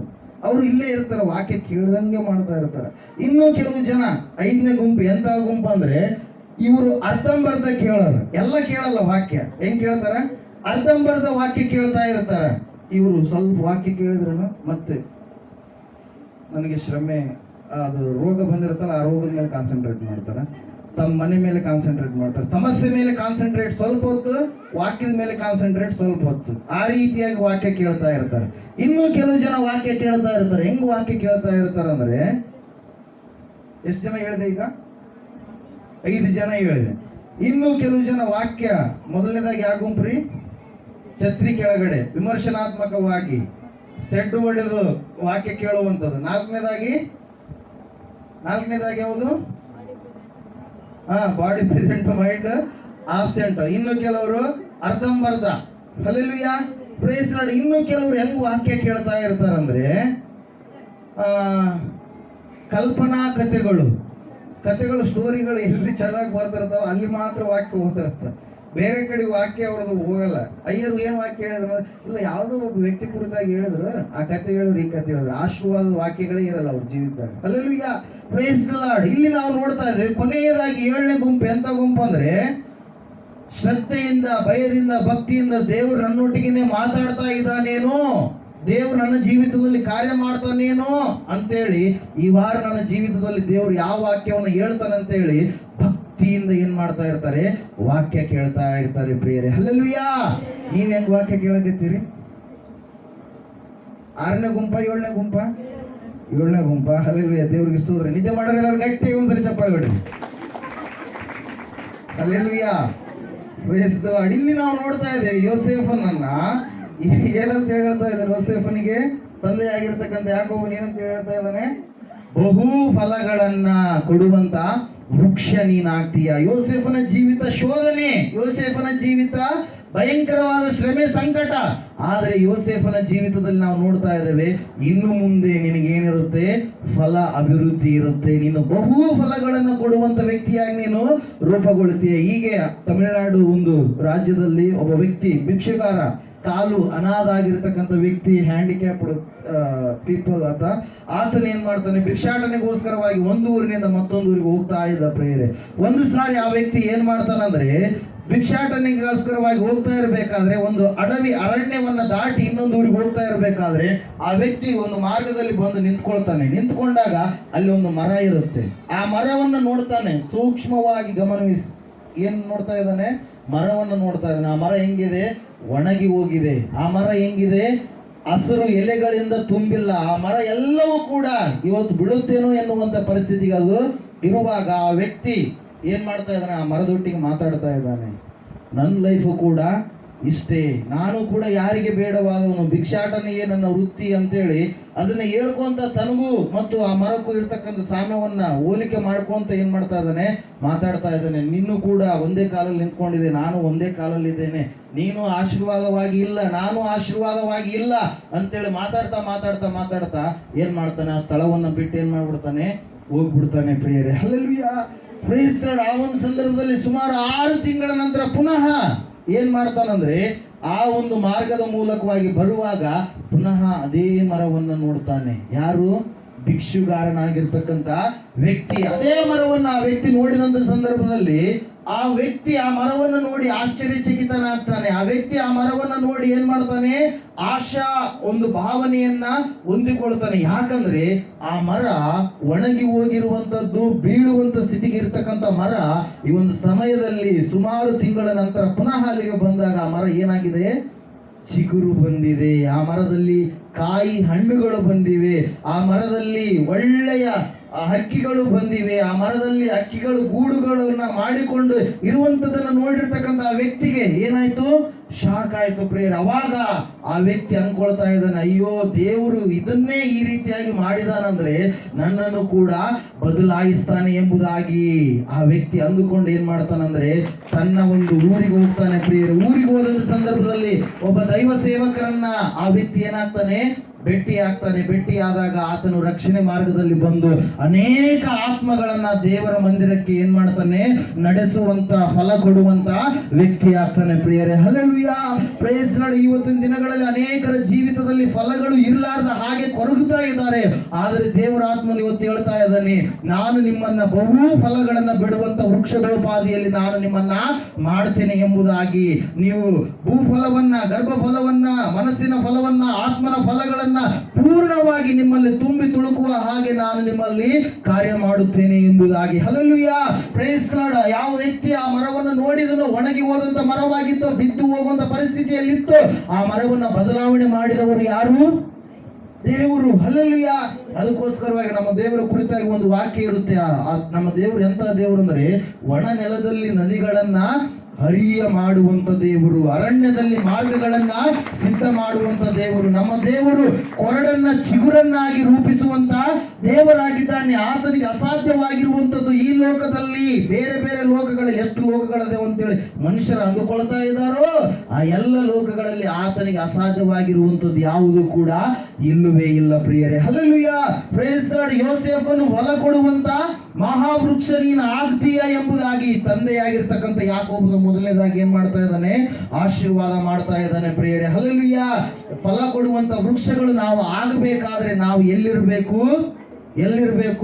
ನಮ್ಮ ಹಿರಿಯರು ಮಾಡಿಕೊಟ್ಟಿರ್ತಕ್ಕಂಥ ಸಂಪ್ರದಾಯದಲ್ಲಿರಬೇಕು. ನಮ್ಮ ಹಿರಿಯರು ಹೇಳಿಕೊಟ್ಟಿರ್ತಕ್ಕಂಥ ಸಂಪ್ರದಾಯಗಳಲ್ಲಿ ನಾವು ಇದ್ದುಕೊಂಡು ಜೀವನ ಮಾಡಿದ್ರೆ ಏನಾಗ್ತೀವಿ? ನಾವು ನಾಶನವನ್ನು ಹೊಂದಿದ್ದೀವಿ. ಒಂದು ಸಾರಿ ನೀವು ಸತ್ಯವೇದ ವಾಕ್ಯ ಯೆರೆಮೀಯನ ಪ್ರವಾದನೆಯ ಗ್ರಂಥ 17ನೇ ಅಧ್ಯಾಯ 5ನೇ ವಾಕ್ಯ ನೀವು ನೋಡಿದ್ರಲ್ಲಿ ವಾಕ್ಯ ಹೇಳುತ್ತೆ, ಯೆಹೋವನು ಹೀಗನ್ನುತ್ತಾನೆ, ಮಾನವ ಮಾತ್ರವದವರಲ್ಲಿ ಭರವಸವಿಟ್ಟು ನರ ಜನ್ಮದವರನ್ನು ತನ್ನ ಭುಜಬಲವೆಂದು ತಿಳಿದು ಯೆಹೋವನನ್ನ ತೊರೆಯುವ ಮನಸ್ಸುಳ್ಳವನು ಶಾಪಗ್ರಸ್ತನು ಎಂಬುದಾಗಿ. ಇವನು ಅಡವಿಯಲ್ಲಿನ ಜಾಲಿಗೆ ಸಮಾನನು. ಶುಭ ಸಂಭವಿಸಿದರೂ ಅದನ್ನು ಕಾಣನು. ಯಾರೂ ವಾಸಿಸದ ಚೌಳು ನೆಲವಾಗಿರುವ ಅರಣ್ಯ ಬೆಗ್ಗಾಡಿನಲ್ಲಿ ವಾಸಿಸುವ ಸ್ಥಿತಿಯೇ ಅವನದು ಎಂಬುದಾಗಿ. ಹಲ್ಲೆಲೂಯಾ. ಮನುಷ್ಯ ಮಾತ್ರದವರು ಮಾಡಿರ್ತಕ್ಕಂಥ ಸಂಕಲ್ಪಗಳನ್ನ ಜನರು ತಮ್ಮ ಜೀವಿತದಲ್ಲಿ ಅಳವಡಿಕೆ ಮಾಡಿಕೊಳ್ತಾರೆ ಪ್ರಿಯರೇ. ಹಲ್ಲೆಲೂಯಾ. Praise the Lord. ಈಗ ಒಂದೂವರೆ 2 ವರ್ಷದಿಂದ ಬಂದಿತ್ತು ಒಂದು, ಏನಂದ್ರ ಅದಕ್ಕೇನಂತಾರೆ, ತಾಳಿಯಲ್ಲಿರ್ತಕ್ಕಂಥ ಮಣಿ ಅವಳ ಕುಟ್ಕೊಂಡೋದು ಬಂದಿತ್ತು. ರಾತ್ರಿ ಒಬ್ರು ಯಾರೋ ಫೋನ್ ಹಚ್ಚಿದ್ರ ಆಯ್ತು, ಎಲ್ಲ ಊರುಗಳಿಗೆ ಫೋನ್ ಹೋದ್ವು. ಯಾವನು ಒಬ್ಬರು ಮಾಡಿದ ಕಾರಣಕ್ಕ ಕಿತಾಪತಿಗೆ ಅದೇನಾಯ್ತು,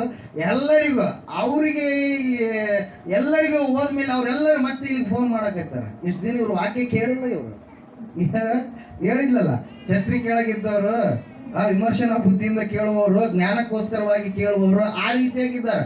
ಫೋನ್ ಬಂದು ಮೇಲೆ ಅಪ್ಪರಿಗೆ ಫೋನ್ ಬಂದು, ನನಗೂ ಫೋನ್ ಬಂದು, ಅಯ್ಯರೇ ಹಿಂಗಂತ ಇದಾರ್ರಿ, ಅವಳ ಕುಟ್ಕೊಂಬತ್ತಂದ್ರಿ. ಅವಳ ಕುಟ್ಕೊಂಡ್ರ ಯಜಮಾನ ಇನ್ನೂ ಸ್ವಲ್ಪ 4 ದಿನ ಚೆನ್ನಾಗಿ ಬದುಕ್ತಾನಂತ್ರಿ ಅಂತ. ಅಲ್ಲಿ ಪ್ರೇಸಲ್ಲ, ಕುಟಿಗಳಾದವ್ರು ಎಷ್ಟೋ ಜನರು ಇದಾರೆ. ಅನೇಕರು ಸವಾಲ್ ಮಾಡಿ ಏನಾಗಲ್ಲ ಅಂತೇಳಿ ಅಂದು ಏನ್ ಮಾಡಿದ್ರಿ, ಭಕ್ತಿಯಿಂದ, ನಂಬಿಕೆಯಿಂದ, ಶ್ರದ್ಧೆಯಿಂದ ಅವ್ರು ಏನ್ ಮಾಡಿದ್ರು, ಹಾಗೆ ಇದ್ರು. ಅವ್ರಿಗೆ ಏನು ಆಗ್ಲಿಲ್ಲ. ಕುಟ್ಕೊಂಡವ್ರ ದುಡ್ಡು ಖಾಲಿ ಆಯ್ತು, ಮತ್ತೆ ತಂದ್ಕೊಂಡು ಮತ್ತೆ ಪೋಣಿಸ್ಕೊಂಡು ಮತ್ತೆ ಹಾಕೊಂಡು. ಹಲ್ಲೆಲೂಯಾ. Praise the lord. ಮನುಷ್ಯದವರು ಮಾಡುವಂತ ಈ ಆಲೋಚನೆಗಳು, ಈ ಸಂಪ್ರದಾಯಗಳನ್ನ ನಾವೇನ್ ಮಾಡ್ಬೇಕು, ಲಕ್ಷ್ಯ ಮಾಡಬಾರದು. ಹೇಳ್ತಾರೆ, ಯಾರು ಒಬ್ರು ಹೇಳಿದ್ರು ನನಗೆ, ಇಲ್ಲ ನಮ್ಮ ಅಳಿಯಾಗ ನಾವು ಕಡಗ ಹಾಕ್ಸಲಿಲ್ಲ ಅಂದ್ರೆ ಏನೋ ಆಗುತ್ತಂತ ಹೇಳತ್ತ, ಕಡಗ ಹಾಕ್ಸ್ಬೇಕಂತ. ಹಲ್ಲೆಲೂಯಾ. Praise the Lord. ಅದ್ರ ಹಾಕ್ಸಲ್ಲ, ನಾವು ಯಾರಿಗೆ ಹಾಕ್ಸಿಲ್ಲ, ನಮ್ಗೆ ಏನಾರ ಆಯ್ತಾ? ಮನುಷ್ಯರು ವ್ಯಾಪಾರ ಬಿಸಿನೆಸ್ ಆಗ್ಬೇಕಂತೇಳಿ ಅವ್ರು ಎಲ್ಲ ಲಿಂಕ್ ಇರ್ತಾವ, ಎಲ್ಲ ಬಿಸಿನೆಸ್ ಆಗ್ಬಿಡುತ್ತೆ. ಅವಾಗ ಯಾಕೆ ಕಡಗರಿ ಅದು ಬೆಳ್ಳಿದ, ಬೆಳ್ಳಿ ಕಡೆಗೆ ಹಾಕ್ಸ್ಬೇಕಂತೇಳಿ ಆಯ್ತು, ಎಲ್ಲ ಫುಲ್ ಬಿಸಿನೆಸ್ ರನ್ನೇ ರನ್. ಅವಾಗ ಬೆಳ್ಳಿ ಅವ್ರದ್ದು, ಯಾರ್ದು, ಜ್ಯುವೆಲರಿ ಶಾಪ್ ಅವ್ರದ್ದು ಫುಲ್ ಬಿಸಿನೆಸ್ ರನ್, ಹೇಳಿದಂಥವ್ರದ್ದು ಅವ್ರದ್ದು ಬಿಸಿನೆಸ್ ರನ್. ಅಲ್ಲಿ ಹಾಳಾಗೋದು ಯಾರು ನೋಡಕ್ಕ? ನೀವೇ ಭಕ್ತರೇ ಹಾಳಾಗದ, ಬೇರೆಯವರು ಹಾಳಾಗಕ್ಕೆ ಸಾಧ್ಯನೇ ಇಲ್ಲ. ಹಲ್ಲೆಲೂಯಾ. Praise Lord. ಇಲ್ಲಿ ನಾವು ನೋಡ್ತಾ ಇದ್ದೇವೆ, ನರ ಮನುಷ್ಯದವರ ಮೇಲೆ ಭರವಸೆ ಇಡುವಂತವನು ಏನಾಗ್ತಾನಂತೆ, ಶಾಪಗ್ರಸ್ತನಾಗ್ತಾನೆ. ಹಲ್ಲೆಲೂಯಾ. ಅದರ ಸಲುವಾಗಿ ಯೋಸೇಫನ ಜೀವಿತ ಹೆಂಗಿತ್ತಂದ್ರೆ, ಯಾವಾಗಲೂ ಕೂಡ ದೇವರ ಮೇಲೆ ಆರ್ತುಕೊಂಡೇ ಯೋಸೇಫನ್ ಏನ್ ಮಾಡ್ತಾ ಇದ್ದ, ಜೀವನ ಮಾಡ್ತಾ ಇದ್ದ ಪ್ರಿಯರೇ. ಒಂದು ನಿಮಿಷ, ಒಂದು ಗಳಿಗೆಯೂ ಕೂಡ ದೇವರನ್ನು ಬಿಟ್ಟು ಇರ್ತಾ ಇರಲಿಲ್ಲ. ದೇವರು ನನ್ನನ್ನು ಕರೆದಿದ್ದ, ನನ್ನನ್ನು ಆರಿಸಿಕೊಂಡಿದ್ದಾನ, ಫಲಭರಿತವನ್ನಾಗಿ ಮಾಡ್ತೀನಿ ಎಂಬುದಾಗಿ ಕನಸಿನ ಮೂಲಕವಾಗಿ ತಿಳಿಸಿದ್ದಾನ. ಖಂಡಿತವಾಗಿ ನನ್ನನ್ನು ನಿಲ್ಲಿಸ್ತಾನಂತೇಳಿ ಆ ಎಲ್ಲ ಶ್ರಮೆ ಸಂಕಟದ ಮಧ್ಯದಲ್ಲಿಯೂ ಕೂಡ ಯೋಸೇಫನು ಫಲವಾದ ವೃಕ್ಷವಾಗಿ ಏನ್ ಮಾಡಿದ, ಆ 44ನ ಮನೆಯಲ್ಲಿ ಇರಬೇಕಾದ್ರೂ ಫಲವಾಗಿದ್ದ, ಸೆರೆಮನೆಯಲ್ಲಿ ಇರಬೇಕಾದ್ರೂ ಫಲವಾಗಿದ್ದ, ದೇವರಿಗೆ ಅರಮನೆಯಲ್ಲಿ ನಿಲ್ಲಿಸಿದ ಮೇಲೆಯೂ ಕೂಡ ಫಲವಾಗಿ ಆತನು ಇದ್ದಾನೆ ಪ್ರಿಯರೇ. ಹಲ್ಲೆಲೂಯಾ. Praise Lord. ದೇವರು ಹೇಳ್ತಾ ಇದ್ದಾರೆ, ಯಾವನು ಯೆಹೋವನಲ್ಲಿ ನಂಬಿಕೆ ಇಟ್ಟಿದ್ದಾನೋ, ಯಾವನಿಗೆ ಯೆಹೋವನ ಭರವಸವಾಗಿದ್ದಾನೋ ಅವನು ಧನ್ಯನು. ಹಲ್ಲೆಲೂಯಾ. ಯಾರು ಧನ್ಯರು? ಸೃಷ್ಟಿಕರ್ತನಾದ ದೇವರನ್ನ ತಿಳಿದುಕೊಂಡಂತವರು, ಸೃಷ್ಟಿಯ ವಸ್ತುಗಳನ್ನಲ್ಲ. ಹಲ್ಲೆಲೂಯಾ. ಸೃಷ್ಟಿಕರ್ತನಾದ ದೇವರು ಒಬ್ಬಾತನಿದ್ದಾನೆ. ಆತನು ಮನುಷ್ಯರನ್ನು ಉಂಟು ಮಾಡಿದ, ಆತನು ಭೂ ಪ್ರಪಂಚಗಳನ್ನ ಉಂಟು ಮಾಡಿದಂತ ದೇವರು. ಆತನನ್ನ ಯಾರು ತಿಳಿದುಕೊಳ್ತಾರೋ, ಆತನಲ್ಲಿ ಯಾರು ನಂಬಿಕೆ ಇಟ್ಟಿದ್ದಾರೋ, ಭರವಸೆ ಇಟ್ಟಿದ್ದಾರೋ, ಅವರು ಎಷ್ಟೋ ಧನ್ಯರಂತವರು. ಹಲ್ಲೆಲೂಯಾ. ವಾಕ್ಯ ಹೇಳ್ತಾ ಇದೆ, ಈ ಯೋಸೇಫನು ಕೂಡ ಎಂಥವನಾಗಿದ್ದ, ದೇವರಲ್ಲಿ ಪ್ರಾರ್ಥನೆ ಮಾಡುವಂತ ಪ್ರಾರ್ಥನಾ ವೀರನಾಗಿದ್ದ ಪ್ರಿಯರೇ. ಸೆರೆಮನೆಯಲ್ಲಿ ಇರಬೇಕಾದರೂ, 44ನ ಮನೆಯಲ್ಲಿ ಇರಬೇಕಾದರೂ ಕೂಡ ಯೆಹೋವನು ಅವನ ಸಂಗಡ ಇದ್ದದರಿಂದ 44ನ ಮನೆಗೆಲ್ಲ ಏನ್ ಬಂತಂತೆ, ಆಶೀರ್ವಾದ ಬಂತೆಂಬುದಾಗಿ ನಾವು ನೋಡ್ತಾ ಇದ್ದೇವೆ. ಹಲ್ಲೆಲೂಯಾ. ಮೊದಲನೇದಾಗಿ ಬಹು ಫಲಗಳನ್ನು ಕೊಡುವಂತ ಆಶೀರ್ವಾದ. ನೀನು ಯಾವ ಒಂದು ಸ್ಥಿತಿಯಲ್ಲಿದೆಯೋ ಆ ಸ್ಥಿತಿಯಲ್ಲಿ ದೇವರು ನಿನ್ನನ್ನು ಏನ್ ಮಾಡ್ತಾನೆ, ಆಶೀರ್ವಾದದ ನಿಧಿಯಾಗಿ ಇಡ್ತಾನೆ. ಕೆಲವು ಜನರು ಅಂದ್ಕೊಳ್ತಾ ಇರ್ಬೋದು, ಅಯ್ಯೋ ನಾನು ಅಪ್ರಯೋಜಕನು, ಯಾವುದೇ ಸ್ಥಿತಿಯಲ್ಲಿ ನನ್ಗೆ ಮುಂದೆ ಹೋಗುವಂತ ಸ್ಥಿತಿ ಇಲ್ಲ, ನಾನು ಉದ್ದ ಆಗೋದೇ ಇಲ್ಲ, ಅಂದ್ರೆ ನಾನು ಬೆಳೆಯೋದೇ ಇಲ್ಲ, ಅಭಿವೃದ್ಧಿ ಆಗೋದೇ ಇಲ್ಲ. ಹಲ್ಲೆಲೂಯಾ. ಯೋಸೇಫನು ಎಂತ ಕುಮಾರನು ಗೊತ್ತಾ, ಸುಮಾರು 20 ವರ್ಷಗಳವರೆಗೆ ಮಕ್ಕಳಾಗಲಾರದ ಸ್ಥಿತಿಯಲ್ಲಿ ಇರ್ತಕ್ಕಂಥ ತಾಯಿ, ಆ ತಾಯಿಗೆ ಹುಟ್ಟಿದಂತ ಕುಮಾರ ಪ್ರಿಯರೇ. ಹಲ್ಲೆಲೂಯಾ. ಬಂಜೆತನದಲ್ಲಿ ದೇವರ ಮಾತನ್ನ ಕೇಳಿ ದೇವರಿಗೆ ಪ್ರಾರ್ಥನೆ ಮಾಡಿ ಒಲಿಸಿಕೊಂಡಿರ್ತಕ್ಕಂಥ ಕುಮಾರ ಯಾರು? ಯೋಸೇಫ್. ಆ ತಾಯಿ ಆ ಕುಮಾರನಿಗೆ ಹೆಸರಿಡಬೇಕಾದ್ರೆ ಎಷ್ಟು ಆಲೋಚನೆ ಮಾಡಿಟ್ಟಿರ್ಬೇಕು ನೋಡ್ರಿ. ಯೋಸೇಫ್ ಅಂದ್ರೆ ಏನರ್ಥ? ಅಭಿವೃದ್ಧಿ ಅಂತೇಳಿ ಅರ್ಥ. ಹಲ್ಲೆಲೂಯಾ. ಏನಂತ ಅರ್ಥ? ಅಭಿವೃದ್ಧಿ. ಯೋಸೇಫನು ಎಲ್ಲಿ ಹೋಗ್ತಾನೋ ಅಲ್ಲಿ ಅಭಿವೃದ್ಧಿ. ಯಾಕಂದ್ರೆ ಯೋಸೇಫನಲ್ಲಿ ಯಾರಿದ್ದಾರೆ? ದೇವರಿದ್ದಾರೆ. ಹಲ್ಲೆಲೂಯಾ.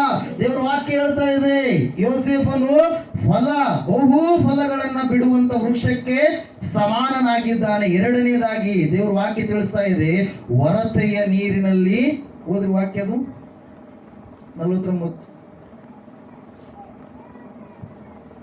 ಮೊದಲನೇ ಮಾತು ಬಹು ಫಲಗಳನ್ನ ಬಿಡುವಂತ ವೃಕ್ಷ. ಎರಡನೇ ವಾಕ್ಯ ಏನಿದೆ ಅದರಲ್ಲಿ? ಒರತೆಯ ಬಳಿಯಲ್ಲಿ ಬೆಳೆದ ರೆಂಬೆಗಳು. ಹಲ್ಲೆಲೂಯಾ. ಹೆಂಗಂತೆ? ಒರತೆ ಬಹಳ ಜನ ಈಗ ನ್ಯೂ ಟ್ರೆಂಡ್ ಜನರೇಷನ್ ನೋಡಿಲ್ಲ ಅಂತ ಅನ್ಸುತ್ತೆ.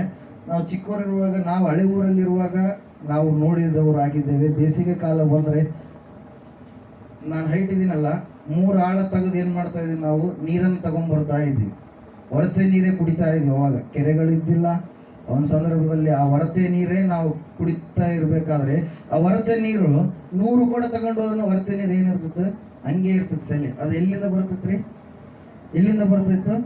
ಉಕ್ಕುತ್ತಾ ಇತ್ತು. ಯಾಕಂದ್ರೆ ಅಲ್ಲಿ ಜಲ ಎನ್ನುವಂಥದ್ದು ಇದೆ. ಇಲ್ಲಿ ನಾವು ನೋಡ್ತಾ ಇದ್ದೇವೆ, ಒರತೆಯ ಬಳಿಯಲ್ಲಿ ಇರುವಂತ ಒಂದು ವೃಕ್ಷ. ಎರಡನೇದಾಗಿ ಏನೆಂಬುದಾಗಿ ಆಶೀರ್ವಾದ ಮಾಡ್ತಾ ಇದ್ದಾನೆ ತಂದೆ? ಒರತೆಯ ಬಳಿಯಲ್ಲಿ ಇರ್ತಕ್ಕಂಥ ವೃಕ್ಷ. ಕೆಲವು ಜನರು ಹೆಂಗಿರ್ತಾರಂದ್ರೆ, ಸಡನ್ ಆಗಿ ಅಭಿವೃದ್ಧಿ ಆಗಿಬಿಡ್ತಾರೆ, ಸಡನ್ ಆಗಿ ಮೇಲಕ್ಕೆ ಬೆಳೆದು ಬಿಡ್ತಾರೆ, ಸಡನ್ ಆಗಿ ದಪ್ಪ ಅಂತ ಕೆಳಗೆ ಬಿದ್ದು ಬಿಡ್ತಾರೆ. ಅಧಿಕಾರ ಬಂದಾಗ ಕೆಲವು ಜನರ ಅಧಿಕಾರವನ್ನು ದುರುಪಯೋಗ ಮಾಡಿಕೊಂಡು ಎಲ್ಲ ಹಣ ಕೂಡಿಟ್ಕೊಳ್ತಾರೆ. ಆ ಹಣ ಕೂಡಿಟ್ಕೊಂಡ ಮೇಲೆ ಅವರಿಗೆ ಆಸೆಗಳು ಬರ್ತವೆ. ಹಲ್ಲೆಲೂಯಾ. ಆ ಕ್ಲಬ್ಗೆ ಹೋಗ್ಬೇಕು, ಆ ಪಬ್ಬಿಗೆ ಹೋಗ್ಬೇಕು, ಆ ಒಂದು ಏನು ಆ ಆಟ ಆಡ್ಬೇಕು, ಈ ಆಟ ಆಡ್ಬೇಕಂತೇಳಿ ಹೋಗಿ ಎಲ್ಲ ಹಣ ಕಳ್ಕೊಂಡ್ಬಿಡ್ತಾರ. ಊರಿಗೆಲ್ಲ ಮಾನ ಎನ್ನುವಂಥದ್ದು ಏನಾಗ್ಬಿಡುತ್ತಾ? ಹರಾಜಾಗಿಬಿಡುತ್ತೆ. ಹಲ್ಲೆಲೂಯಾ. ಒಮ್ಮೆಲೆ ಹೈ ಲೆವೆಲ್ಗೆ ಬೆಳಿತಾರೆ, ದಪ್ಪ ಅಂತೇಳಿ ಏನ್ ಮಾಡ್ತಾರೆ? ಕೆಳಗಡೆ ಬಿದ್ದು ಬಿಡ್ತಾರೆ. ಆದ್ರೆ ದೇವ್ರು ಇಲ್ಲಿ ಹೇಳ್ತಾ ಇದ್ದಾನೆ, ಎಂತ ಆಶೀರ್ವಾದವನ್ನು ದೇವ್ರು ಕೊಡ್ತಾನಂದ್ರೆ, ಒರತೆಯ ಬಳಿಯಲ್ಲಿ ಇರ್ತಕ್ಕಂಥ ಒಂದು ವೃಕ್ಷದೋಪಾದಿಯಲ್ಲಿ ನೀನು ಇರ್ಲಿಕ್ಕಿದ್ದೀಯ. ಎಂತಹ ವೃಕ್ಷ?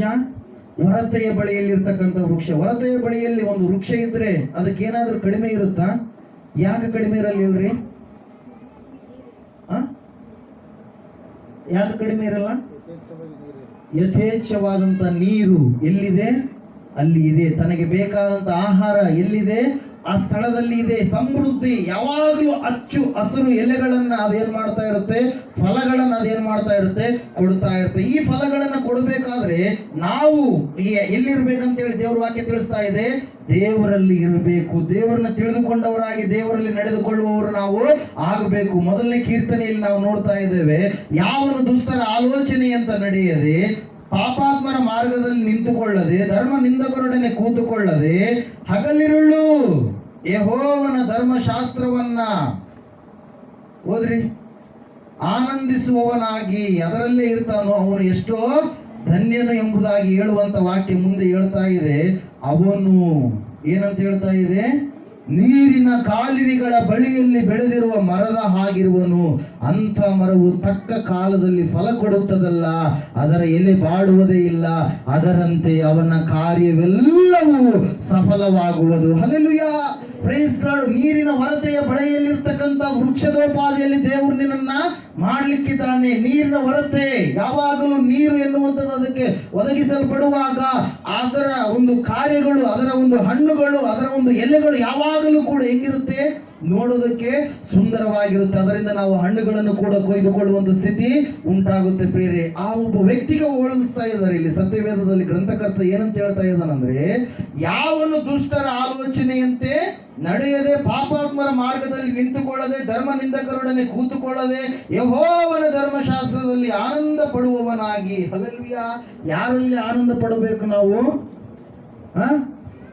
ಓಸಿ ಆಡೋದ್ರಲ್ಲಿ ಆನಂದ ಪಡಬೇಕು. ಎಲ್ಲಿ ಆನಂದ ಪಡಬೇಕು? ಇಸ್ಪೇಟ್ ಆಡೋದ್ರಲ್ಲಿ ಅವ್ರಿಗೆ ಆನಂದ. ಓಸಿ ಆಡ್ಲಿಲ್ಲ ಅಂದ್ರೆ ಅವ್ರಿಗೆ ಸಮಾಧಾನನೇ ಇರಲ್ಲ. ಇಸ್ಪೇಟ್ ಆಡ್ಲಿಲ್ಲ ಅಂದ್ರೆ ಅವ್ರಿಗೆ ಸಮಾಧಾನನೇ ಇರಲಿಲ್ಲ. ತಿಕ್ಕಲಿಲ್ಲ ಅಂದ್ರೆ ಸಮಾಧಾನನೇ ಇರಲ್ಲ ಅವರಿಗೆ. ಸಿನಿಮಾ ನೋಡ್ಲಿಲ್ಲ ಅಂದ್ರೆ, ರಿಲೀಸ್ ಆಗಿದ್ದು ಸಮಾಧಾನನೇ ಇರಲ್ಲ. ಆ ಧಾರಾವಾಹಿ ಎಷ್ಟು ಗಂಟೆಗೆ ಬರುತ್ತೆ ಅದು ನೋಡ್ಲಿಲ್ಲ ಅಂದ್ರೆ ಸಮಾಧಾನನೇ ಇರಲ್ಲ. ಹಲ್ಲೆಲೂಯಾ. ನೋಡ್ರಿ ಜನರು ಸಮಾಧಾನಕ್ಕೋಸ್ಕರವಾಗಿ ಯಾವುದ್ಯಾವುದಕ್ಕೋ ಮೊರೆ ಹೋಗ್ತಾ ಇದ್ದಾರೆ. ಆದ್ರೆ ನಿಜವಾಗಿ ಸಮಾಧಾನ ಸಿಗುವಂಥದ್ದು ಎಲ್ಲಿ?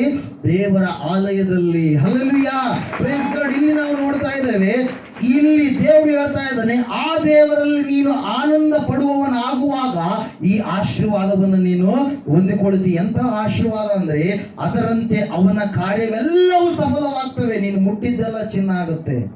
ಹಲ್ಲೆಲೂಯಾ. ಒಬ್ಬ ವ್ಯಕ್ತಿ ನನ್ನೊಟ್ಟಿಗೆ ಒಬ್ಬ ಸಹೋದರ ನನ್ನೊಟ್ಟಿಗೆ ಮಾತನಾಡಿರುವಂಥದ್ದು ನನಗೆ ಜ್ಞಾಪಕ ಇದೆ. ಆ ಸಹೋದರ ತನ್ನ ಜೀವಿತವನ್ನು ಹಂಚಿಕೊಳ್ಳುವಾಗ ಭಯಂಕರವಾದಂಥ ಪರಿಸ್ಥಿತಿ. ಅವ್ರ ಊರಲ್ಲಿ ಒಂದು ಸಮಯ, ಒಂದು ಗಳಿಗೆ ಬಂದಾಗ ಒಂದೊಪ್ಪತ್ತು ಊಟಕ್ಕೂ ಕೂಡ ಏನಿದ್ದಿಲ್ಲ, ಆಹಾರ ಇರಲಾರ್ದಂಥ ಒಂದು ಪರಿಸ್ಥಿತಿ ಪ್ರಿಯರೇ.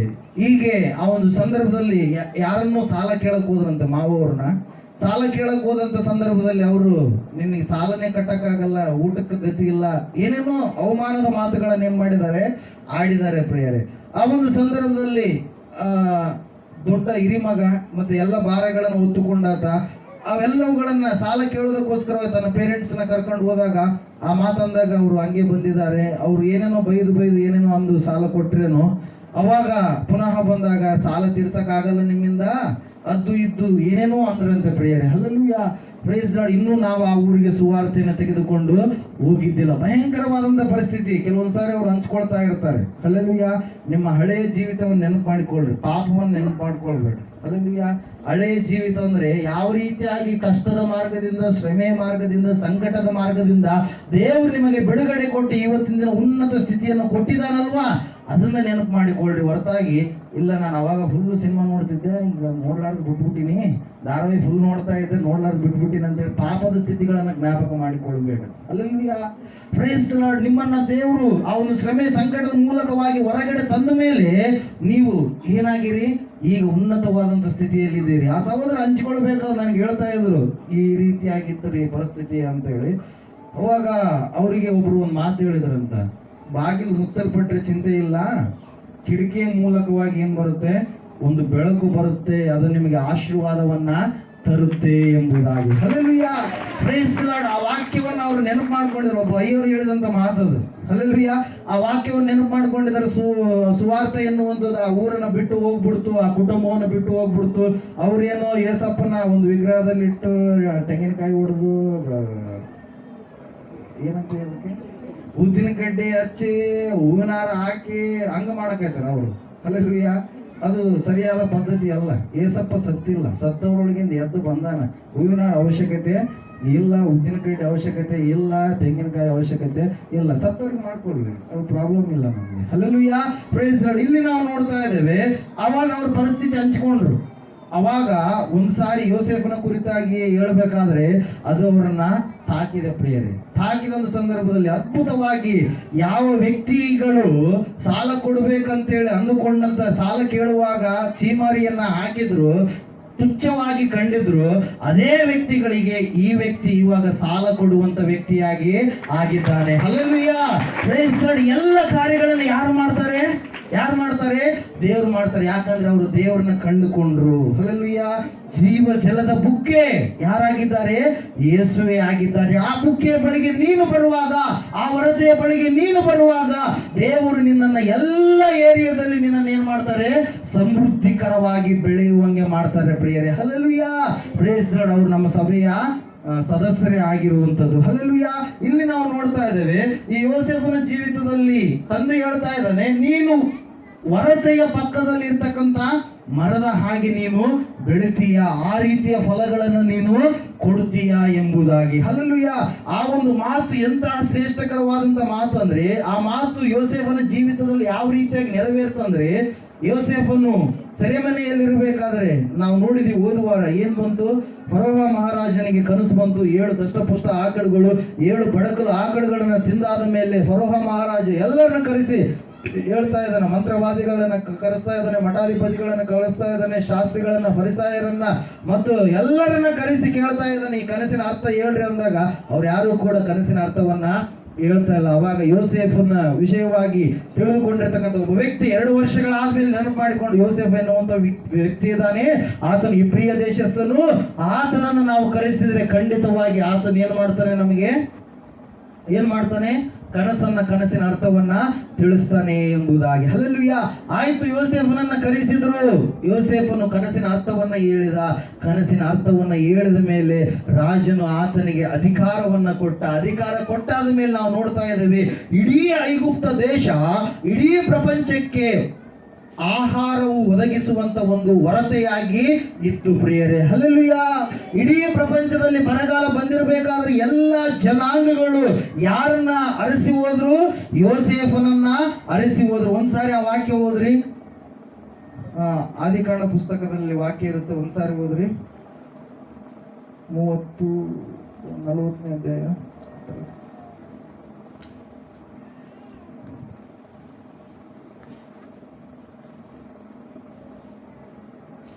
ಆ 41:56.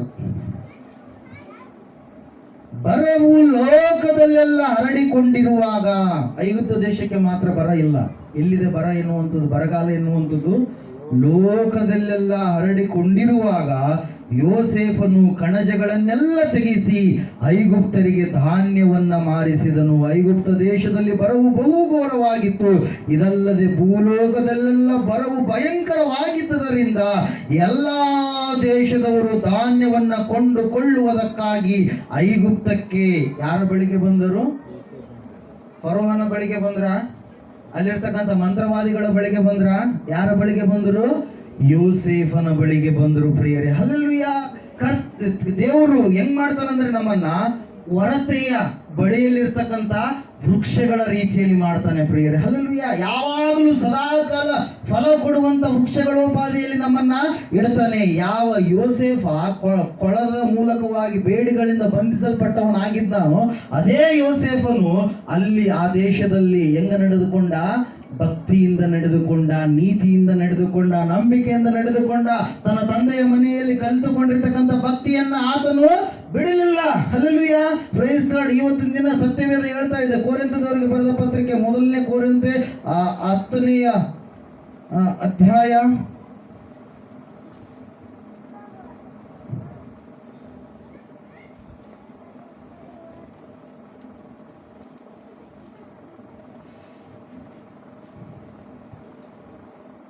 14ನೇ ವಚನ. ಆದುದರಿಂದ ಪ್ರಿಯ ಸಹೋದರರೇ, ವಿಗ್ರಹಾರಾಧನೆಯ ಗೊಡವೆಯನ್ನು ಸಂಪೂರ್ಣವಾಗಿ ತೊರೆದು ಬಿಡಿರಿ. ನೀವು ವಿವೇಕಿಗಳೆಂದು ಇದನ್ನು ಹೇಳುತ್ತೇನೆ ಎಂಬುದಾಗಿ ಪೌಲನು ಹೇಳ್ತಾ ಇದ್ದಾನೆ. ಹಲ್ಲೆಲೂಯ. ಐಗುಪ್ತ ದೇಶ ಭಯಂಕರವಾಗಿರ್ತಕ್ಕಂಥ ವಿಗ್ರಹಾರಾಧನೆ ಉಳ್ಳಂತ ಒಂದು ದೇಶ, ಭಯಂಕರವಾಗಿರ್ತಕ್ಕಂಥ ಕಾರ್ಯಗಳು, ಮಾಟ ಮಂತ್ರ ತಂತ್ರ ಶಕ್ತಿಗಳು ಉಳ್ಳಂತ ಒಂದು ದೇಶ. ಆ ದೇಶದ ಮಧ್ಯದಲ್ಲಿ ಯೋಸೇಫನು ಇರುವಾಗ ತನ್ನ ಜೀವಿತವನ್ನು ಮಲಿನ ಮಾಡಿಕೊಳ್ಳಲಿಲ್ಲ. ತಾನು ಯಾವ ರೀತಿಯಾಗಿ ತಿರುಗಿಕೊಂಡೋ ದೇವರ ಕಡೆಗೆ ತಿರುಗಿಕೊಂಡ ಮೇಲೆ ಪುನಃ ಅವುಗಳ ಕಡೆಗೆ ಆತ ಹೋಗಲಿಲ್ಲ. ಆ ದೇಶದಲ್ಲಿ ಇರಬೇಕಾದರೆ ಆತನು ಹೆಂಗಿದನಂದ್ರೆ ಎಲ್ಲವುಗಳಿಂದ ಬಿಡುಗಡೆ ಹೊಂದಿದ ಪರಿಶುದ್ಧನೋಪಾದಿಯಲ್ಲಿ ಜೀವಿಸ್ತಾ ಇದ್ದಾನೆ ಪ್ರಿಯರೇ. ಹಲ್ಲೆಲೂಯ. Praise Lord. ಅದರ ಸಲುವಾಗಿ ಅಂಥವರ ಜೀವಿತದಲ್ಲಿ ಕಾರ್ಯಗಳಾಗ್ತವೆ. ಕೆಲವು ಜನ ಬಂದು ಅಲ್ಲಿನೂ ಹಂಗೆ ಮಾಡ್ತಾ ಇದ್ರಪ್ಪ ಅಂದ್ರೆ, ನಾಟಕ ಮಾಡಿದ್ರಪ್ಪ ಅಂದ್ರೆ ನಮಗಂತೂ ಕಾಣಲ್ಲ, ದೇವ್ರು ಕಾಣಂಗಿರುತ್ತ. ಹಲ್ಲೆಲೂಯ. ದೇವರು ಎಲ್ಲ ನೋಡ್ತಾ ಇರ್ತಾನೆ. ಎಲ್ಲ ಕಡೆಗೂ ದೇವರ ಒಂದು ಕಣ್ಣುಗಳು ಎನ್ನುವಂಥದ್ದು ಹರಡಿಕೊಂಡಿದೆ ಪ್ರಿಯರೇ. ಅದರ ಸಲುವಾಗಿ ದೇವ್ರ ವಾಕ್ಯ ಹೇಳ್ತಾ ಇದೆ, ಸಂಪೂರ್ಣವಾಗಿ ನೀವು ಅದನ್ನ ಬಿಡ್ರಿ. ಅದು ಏನೂ ಅಲ್ಲ. ಮತ್ತೆ ಮುಂದೆ ವಾಕ್ಯದಲ್ಲಿ ನಾವು ನೋಡ್ತಾ ಇದ್ದೇವೆ, ನಾನು ಹೇಳುವುದನ್ನು ನೀವೇ ಯೋಚಿಸಿರಿ. ನಾವು ದೇವಸ್ತೋತ್ರ ಮಾಡಿ ಪಾತ್ರೆಯಲ್ಲಿ ಪಾನ ಮಾಡುವುದು ಕ್ರಿಸ್ತನ ರಕ್ತದಲ್ಲಿ ಪಾಲುಗಾರರಾಗಿದ್ದೇವೆಂಬುದನ್ನು ಸೂಚಿಸುತ್ತದಲ್ಲವೇ? ನಾವು ರೊಟ್ಟಿಯನ್ನು ಮುರಿದು ತಿನ್ನುವುದು ಕ್ರಿಸ್ತನ ದೇಹದಲ್ಲಿ ಪಾಲುಗಾರರಾಗಿದ್ದೇವೆಂಬುದು ಸೂಚಿಸುತ್ತದಲ್ಲವೇ? ರೊಟ್ಟಿ ಒಂದೇ ಆಗಿರುವುದರಿಂದ ಅನೇಕರಾಗಿರುವ ನಾವು ಒಂದೇ ದೇಹದಂತಿದ್ದೇವೆ. ಯಾಕಂದರೆ ನಾವೆಲ್ಲರೂ ಆ ಒಂದೇ ರೊಟ್ಟಿಯಲ್ಲಿ ಪಾಲು ತಕ್ಕೊಂಡು ತಿನ್ನುತ್ತೇವೆ. ವಂಶಕ್ರಮದಿಂದ ಇಸ್ರಾಯೇಲರಾಗಿರುವವರನ್ನು ಯೋಚಿಸಿರಿ. ಯಜ್ಞ ಮಾಡಿದ್ದನ್ನು ತಿನ್ನುವವರು ಯಜ್ಞವೇದಿಯೊಡನೆ ಭಾಗಿಗಳಾಗಿದ್ದಾರಲ್ವೇ? ಹೀಗೆ ಹೇಳುವುದರಿಂದ ಏನು ಹೇಳಿದ ಹಾಗಾಯಿತು? ವಿಗ್ರಹಕ್ಕೆ ನೈವೇದ್ಯ ಮಾಡಿದ ಪದಾರ್ಥವು ವಾಸ್ತವವೆಂದು ಅಥವಾ ವಿಗ್ರಹವು ವಾಸ್ತವವೆಂದು ನನ್ನ ಅಭಿಪ್ರಾಯವೂ ಅಲ್ಲ. ಆದರೆ ಅನ್ಯ ಜನರು ತಾವು ಅರ್ಪಿಸುವ ಬಲಿಗಳನ್ನು ದೇವರಿಗಲ್ಲ, ಯಾರಿಗೆ ಅರ್ಪಿಸ್ತಾ ಇದ್ದಾರೆ ಎಂಬುದಾಗಿ ಹೇಳ್ತಾ ಇದೆ ವಾಕ್ಯ. ದೆವ್ವಗಳಿಗೆ ಅರ್ಪಿಸುತ್ತಾರೆಂಬುದು ನನ್ನ ಅಭಿಪ್ರಾಯ. ನೀವು ದೆವ್ವಗಳೊಡನೆ ಭಾಗಿಗಳಾಗಿರಬೇಕೆಂಬುದು ನನ್ನ ಇಷ್ಟವಲ್ಲ. ನೀವು ಕರ್ತನ ಪಾತ್ರೆ, ದೆವ್ವಗಳ ಪಾತ್ರೆ, ಇವುಗಳೊಳಗೆ ಒಂದರಲ್ಲಿಯೇ ಹೊರತು ಎರಡರಲ್ಲಿಯೂ ಕುಡಿಯಲಾರಿರಿ. ಕರ್ತನ ಪಂಕ್ತಿ, ದೆವ್ವಗಳ ಪಂಕ್ತಿ, ಇವುಗಳಲ್ಲಿ ಒಂದರಲ್ಲಿಯೇ ಹೊರತು ಎರಡರಲ್ಲಿ ಊಟ ಮಾಡಲಾರಿರಿ. ಕರ್ತನನ್ನ ರೇಗಿಸಬೇಕೆಂದಿದ್ದೇವೋ, ಆತನಿಗಿಂತಲೂ ನಾವು ಬಲಿಷ್ಠರೇನು? ಹಲ್ಲೆಲೂಯಾ. ದೇವರನ್ನ ರೇಗಿಸುವಂತ ಕಾರ್ಯ ಬಿಡು ಬಿಡು ಅಂದ್ರೆ ಕೆಲವು ಜನರು ಬಿಡ್ತಾ ಇಲ್ಲ. ಹಲ್ಲೆಲೂಯಾ. Praise the lord. ನಾವು ನೋಡ್ತಾ ಇದ್ದೇವೆ, ದೇವ್ರ ವಾಕ್ಯ ಹೇಳ್ತಾ ಇದೆ, ಆ ಒಂದು ಐಗುಪ್ತ ದೇಶದಲ್ಲಿ ಪರಿಶುದ್ಧನಾಗಿ ಬಾಳಿರ್ತಕ್ಕಂಥ ಯೋಸೇಫನು ಒಂದು ಸಾರಿ ಒಬ್ಬ ಸ್ತ್ರೀ ಏನ್ ಮಾಡ್ತಾಳಂದ್ರೆ, ಪಾಪದ ಕಾರ್ಯ ಮಾಡುವುದಕ್ಕೋಸ್ಕರವಾಗಿ ಬಾ ಎಂಬುದಾಗಿ ಕರೆದಾಗ ಆ ವ್ಯಕ್ತಿ ನಾನು ಏನಂಬುದಾಗ 39ನೇ ವಚನ 39ನೇ ಓದ್ರಿ ಒಂದ್ಸಾರಿ. ಆದಿಕಾಂಡ ಪುಸ್ತಕ ಯೋಸೇಫನ ಬಾಯಿಂದ ಬಂದಿರತಕ್ಕಂಥ ಮಾತು ಎಂತಹ ಮಾತು ನೋಡ್ರಿ.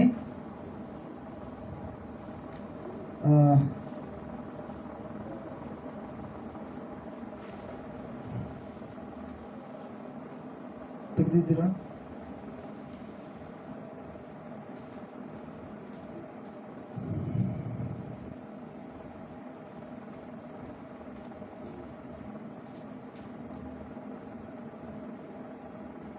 ಈ ಮನೆಯಲ್ಲಿ ಅವನು ನನಗಿಂತ ದೊಡ್ಡವನಲ್ಲ. 12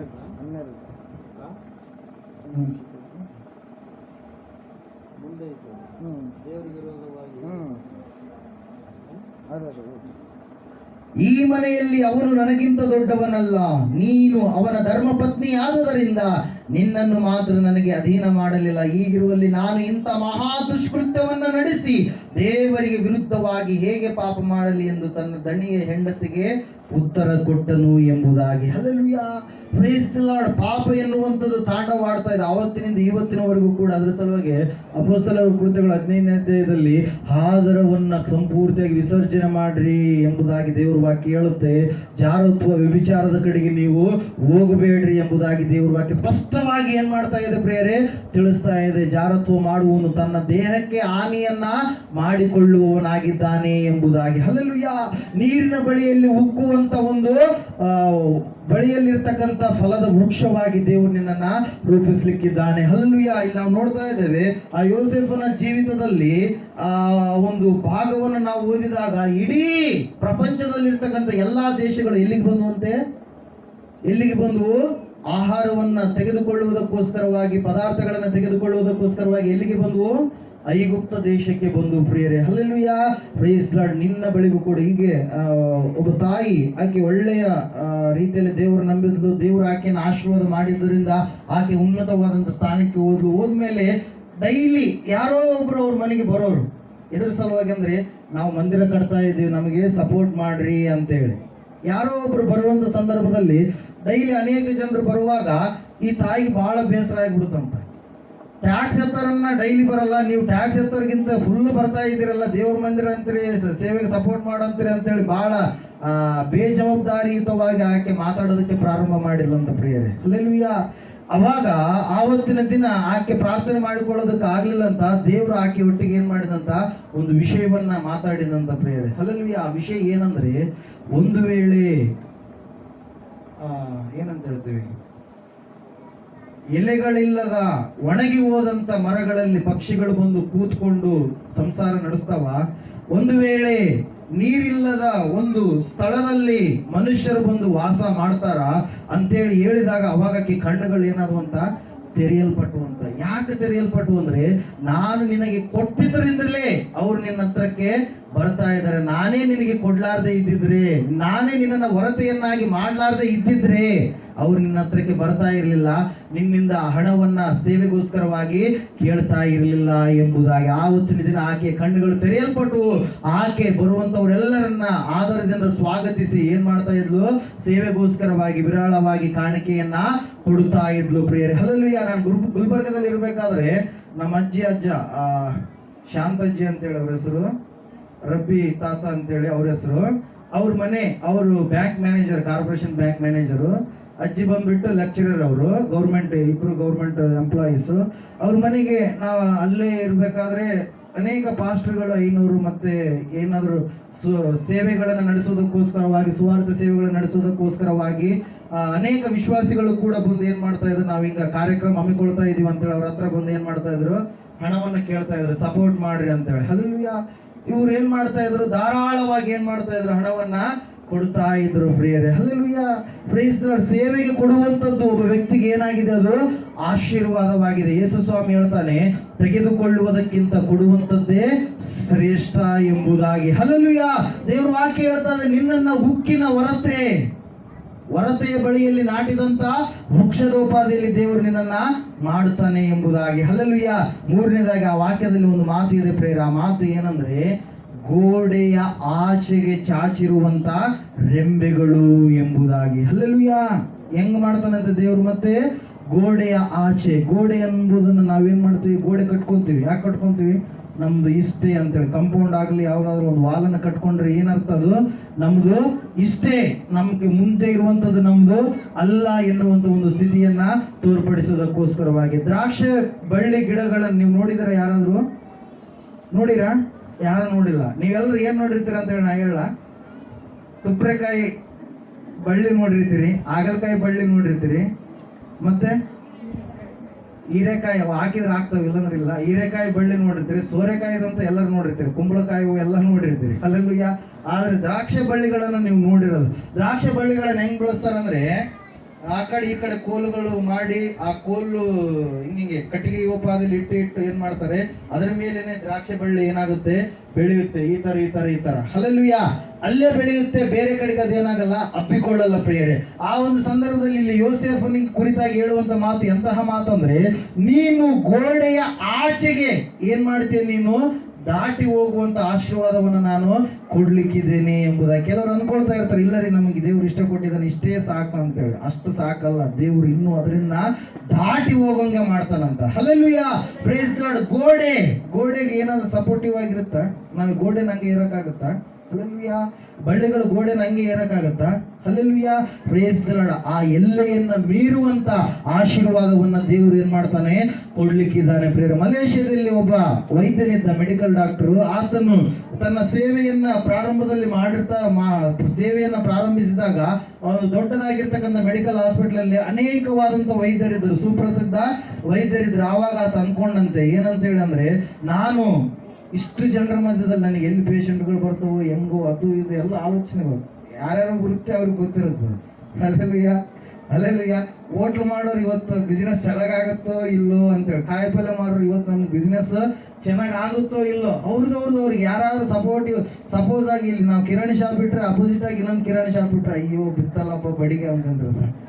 ಅಲ್ಲೆಲ್ಲ ಪ್ರೈಸ್ ಲಾರ್ಡ್. ಅದ್ರಂಗೆ ಈತ ಮೆಡಿಕಲ್ ಓದಿದ, ಪಾಪ ಒಳ್ಳೆ ಹಾಸ್ಪಿಟಲ್ ಹೋಗಿ ಉದ್ಯೋಗ ಸಂಪಾದನೆ ಮಾಡಿಕೊಂಡ್ಮೇಲೆ ಅನ್ಕೊಳ್ತಾ ಇದ್ದಾನೆ, ಇಷ್ಟು ಜನರ ಮಧ್ಯದಲ್ಲಿ ನಾನು ಆಶೀರ್ವಾದವನ್ನಾಗಿ ದೇವ್ರನ್ನ ರೂಪ ಮಾಡ್ತಾನ ಅಂತೇಳಿ ಒಂದು ಕಾರ್ಯವನ್ನ ಆತ ಮಾಡಿದ ಪ್ರೇರ. ಆ ಕಾರ್ಯ ಏನಂದ್ರೆ, ನನಗೆ ಬರುವಂತ ಎಲ್ಲ ಆಶೀರ್ವಾದಗಳಲ್ಲಿ ದೇವರಿಗೋಸ್ಕರವಾಗಿ ದಶಮಾಂಶವನ್ನ ನಾನೇನ್ ಮಾಡ್ತೀನಿ, ತೆಗೆದಿಡ್ತೀನಿ. ಬರುವಂತ ಎಲ್ಲವುಗಳಲ್ಲಿ ನಾನೇನ್ ಮಾಡ್ತೀನಿ, ಟೈತನ ತೆಗೆದಿಡ್ತೀನಿ, ದಶಮಾಂಶವನ್ನು ನಾನು ತೆಗೆದಿಡ್ತೀನಿ ಅಂತ ಹೇಳಿ ಒಂದು ಶ್ರೇಷ್ಠವಾದಂತ ಒಂದು ಅರಿಕೆಯನ್ನು ಮಾಡಿಕೊಂಡು ತನ್ನ ಮೆಡಿಕಲ್ ಪ್ರಾಕ್ಟೀಸ್ ಅನ್ನು ಏನ್ ಮಾಡಿದಂತೆ, ಪ್ರಾರಂಭ ಮಾಡಿದಂತೆ. ದಿನಗಳು ಉರುಳಿದಂಗೆಲ್ಲ ಅಲ್ಲಿರ್ತಕ್ಕಂಥ ವೈದ್ಯರೆಲ್ಲರೂ ಯಾವುದೋ ಕಾಯಿಲೆ ಮೂಲಕವಾಗಿ ಆ ಸ್ಥಳವನ್ನು ಬಿಟ್ಟು ಬೇರೆ ಬೇರೆ ಕಡೆಗೆ ಶಿಫ್ಟ್ ಆದ್ರಂತೆ. ಆ ಒಂದು ಮಲೇಷ್ಯಾದಲ್ಲಿ, ಆ ಒಂದು ತಾನಿರುವಂತ ಸ್ಥಳದಲ್ಲಿ ಆತನೇ ದೇವರಲ್ಲಿ ಭಯಭಕ್ತಿ ಉಳ್ಳಂತ ವೈದ್ಯ ಎಂಬುದಾಗಿ ಇವತ್ತಿನ ದಿನ ಸುಪ್ರಸಿದ್ಧ ವೈದ್ಯನಾಗಿ ಏನಾಗಿದ್ದಾನೆ, ಹೊರಹೊಮ್ಮಿದ್ದಾನೆ ಪ್ರಿಯರೇ. ಹಲ್ಲೆಲೂಯಾ. Praise the lord. ಎಲ್ಲ ಆಶೀರ್ವಾದಗಳಿಗೆ ಕಾರಣ ಏನಂದ್ರೆ, ಆ ವ್ಯಕ್ತಿ ಒಂದು ಅರಿಕೆಯನ್ನ ಮಾಡಿಕೊಂಡ, ದೇವರೇ ನನಗೆ ಬರುವಂತದರಲ್ಲಿ ನಾನು ನಿನಗೆ ಏನ್ ಮಾಡ್ತೀನಿ, ದಶಮಾಂಶವನ್ನ ತೆಗೆದಿಡ್ತೀನಿ ಎಂಬುದಾಗಿ. ಮೊದಲನೇದಾಗಿ ಅಬ್ರಹಾಮನು ತಾನು 5 ಜನ ರಾಜರನ್ನ ಗೆದ್ದುಕೊಂಡು ಬಂದಿರಬೇಕಾದ್ರೆ ಮೆಲ್ಕಿಜೆದೇಕ್ ಮಹಾರಾಜನಿಗೆ, ಸಮಾಧಾನದ ರಾಜನಿಗೆ ಏನ್ ಮಾಡ್ತಾನೆ, 10ರಲ್ಲಿ 1 ಪಾಲನ್ನ ಕೊಡ್ತೀನಿ ಎಂಬುದಾಗಿ ಆತನಿಗೆ ಕೊಡ್ತಾನೆ ಪ್ರಿಯರೇ. ಯಾಕೋಬನು ಕೂಡ ಬೇತೇಲ್ ಎನ್ನುವಂತ ಸ್ಥಳದಲ್ಲಿ ಎಣ್ಣೆ ಹಾಕಿ ಅಲ್ಲಿ ಕನಸು ಕಂಡ ಮೇಲೆ, ದೇವರೇ ಪುನಃ ನನ್ನ ಹೆಂಡತಿ ಮಕ್ಕಳೊಟ್ಟಿಗೆ ನನ್ನನ್ನು ಕರ್ಕೊಂಡು ಬಂದ್ರೆ ನಾನು ನಿನಗೆ 10ರಲ್ಲಿ 1 ಪಾಲನ್ನ ಕೊಡ್ತೀನಿ ಎಂಬುದಾಗಿ ಹೇಳಿದ ಪ್ರಿಯರೇ. ಹಲ್ಲೆಲೂಯಾ. Praise the lord. 10ರಲ್ಲಿ 1 ಪಾಲು. ಇವತ್ತು ಕೋಲ್ಗೇಟ್ ಟೂತ್ ಪೇಸ್ಟ್ ಎಷ್ಟು ಜನಕ್ಕೆ ಗೊತ್ತ್ರಿ? ಕೋಲ್ಗೇಟ್ ಅಂದ್ರೆ ಕಾಲ್ಗೇಟ್ ಅಂತೀರ?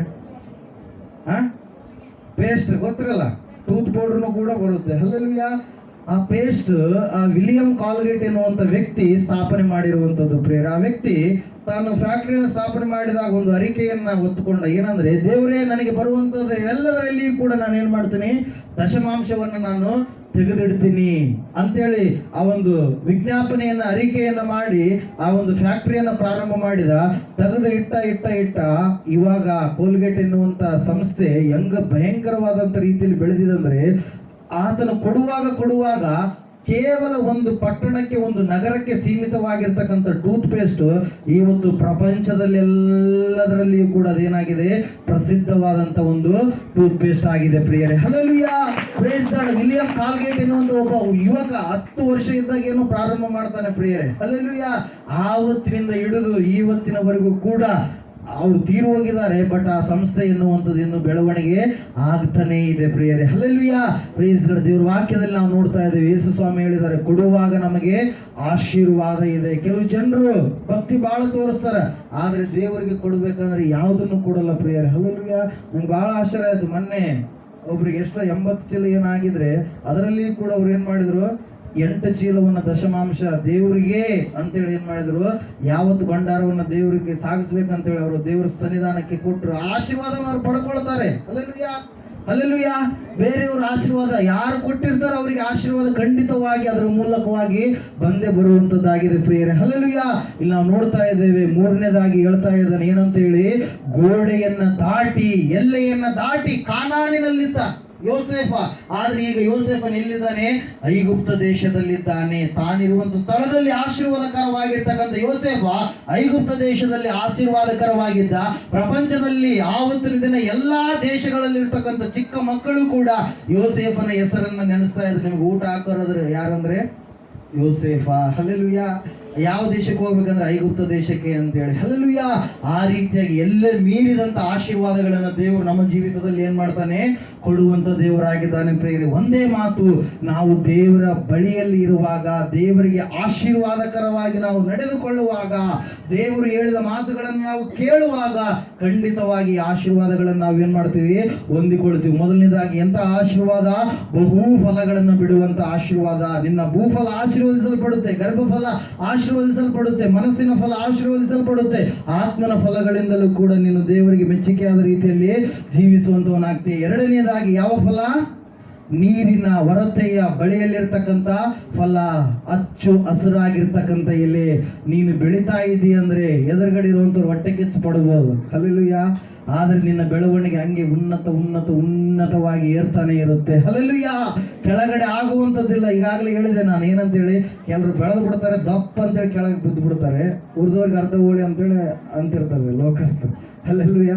ಬಾರಿ ಉರ್ದಪ್ಪ, ಬಾರಿ ಮೇರದಪ್ಪ, ಹಂಗಪ್ಪ ಹಿಂಗಪ್ಪ ಅಧಿಕಾರ ಇದ್ದಾಗ ಅಧಿಕಾರ ಹೋಗ್ಬಿಡ್ತು, ಎಲ್ಲ ಹೋಗ್ಬಿಡ್ತು, ಇದ್ದ ದಾಣ ಎಲ್ಲ ಕಳ್ಕೊಂಬಿಟ್ಟ. ಅವು ಮಾಡ್ಲಾರ್ದೆಲ್ಲ ಚಟಗಳು ಮಾಡಿಬಿಟ್ಟ, ಕೆಟ್ಟ ದುರ್ಚಟಗಳು ಮಾಡಿ ಏನಾದ ಹಾಳಾಗಿ ಹೋದ. ಇದ್ದ 4 ಹಣ ಕೂಡ ಏನಾಯ್ತು, ಹೋಯ್ತು ಎಂಬುದಾಗಿ. Hallelujah, praise God. ಆದ್ರೆ ನಿನ್ನನ್ನು ದೇವರು ಹೆಂಗಿಡ್ತಾನೆ, ಹೊರತೆಯ ಬಳಿಯಲ್ಲಿರ್ತಕ್ಕಂಥ ವೃಕ್ಷ, ಸದಾ ಕಾಲ ಫಲಿಸುವಂತ ವೃಕ್ಷ. 27ನೇ ಪ್ರಕಟಣೆಯ ಗ್ರಂಥ 2ನೇ ವಚನ ಹೇಳುತ್ತೆ, ಆ ಜೀವ ನದಿಯ ಉಭಯ ಪಾರ್ಶ್ವಗಳಲ್ಲಿ ಏನಿತ್ತು, ಜೀವ ವೃಕ್ಷವಿತ್ತು. ಅದು 12 ತಿಂಗಳಿಗೆ 12 ವಿಧವಾದ ಫಲಗಳನ್ನು ಅದು ಕೊಡ್ತಾ ಇತ್ತು ಎಂಬುದಾಗಿ. ಪರಲೋಕದಲ್ಲಿ ಕೂಡ ಏನಿದೆ, ಫಲಗಳನ್ನು ಕೊಡುವಂತ ವೃಕ್ಷವಿದೆ. ದೇವರು ನಿನ್ನನ್ನು ಕೂಡ ಫಲ ಕೊಡುವಂತ ವ್ಯಕ್ತಿಯನ್ನಾಗಿ ಮಾಡ್ತಾನೆ. 3ನೇದಾಗಿ ಏನಂದ್ರೆ ಪ್ರಿಯರೇ, ಗೋಡೆಯನ್ನ ಮೀರಿದಂತ ಆಶೀರ್ವಾದ. ಯಾಬೇಚನ್ ಎನ್ನುವಂತ ವ್ಯಕ್ತಿ ಇದ್ದಾನೆ ಪ್ರಿಯರೇ.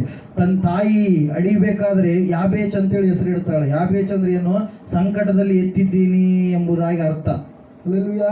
ಸೋಲು ಎಂಬುದಾಗಿ ತಿಳಿಸುವಂತ ಒಂದು ಹೆಸರು. ಗೆಲುವೇ ಇಲ್ಲ, ಬರೇ ಸೋಲು ಸೋಲು ಸೋಲು. ಯಾಬೇಚನು ಬೆಳೆದು ದೊಡ್ಡವನಾದಾಗ ಎಲ್ಲರೂ ತುಚ್ಛವಾಗಿ ಕಾಣ್ತಾ ಇದ್ದಾರೆ. ಅವಾಗ ಯಾಬೇಚನು ಒಂದು ಪ್ರಾರ್ಥನೆ ಮಾಡ್ತಾನೆ. ಆ ಪ್ರಾರ್ಥನೆ ಏನಂದ್ರೆ, ದೇವರೇ ನನ್ನ ಎಲ್ಲೆಯನ್ನ ನೀನೇನ್ ಮಾಡು, ವಿಸ್ತರಣೆ ಮಾಡಂದ ತಕ್ಷಣ ಅವಾಗ ದೇವ್ರ ವಾಕ್ಯದಲ್ಲಿ ನಾವು ನೋಡ್ತಾ ಇದ್ದೇವೆ, ಯಾಬೇಚನು ಒಂದು ಊರನ್ನ ಕಟ್ಟಿದ. ಆ ಊರಿಗೆ ಯಾಬೇಚ್ ಎಂಬುದಾಗಿ ಹೆಸರಿಟ್ಟ, ಎಬ್ಬೇಜ್. ಹಲ್ಲೆಲೂಯಾ.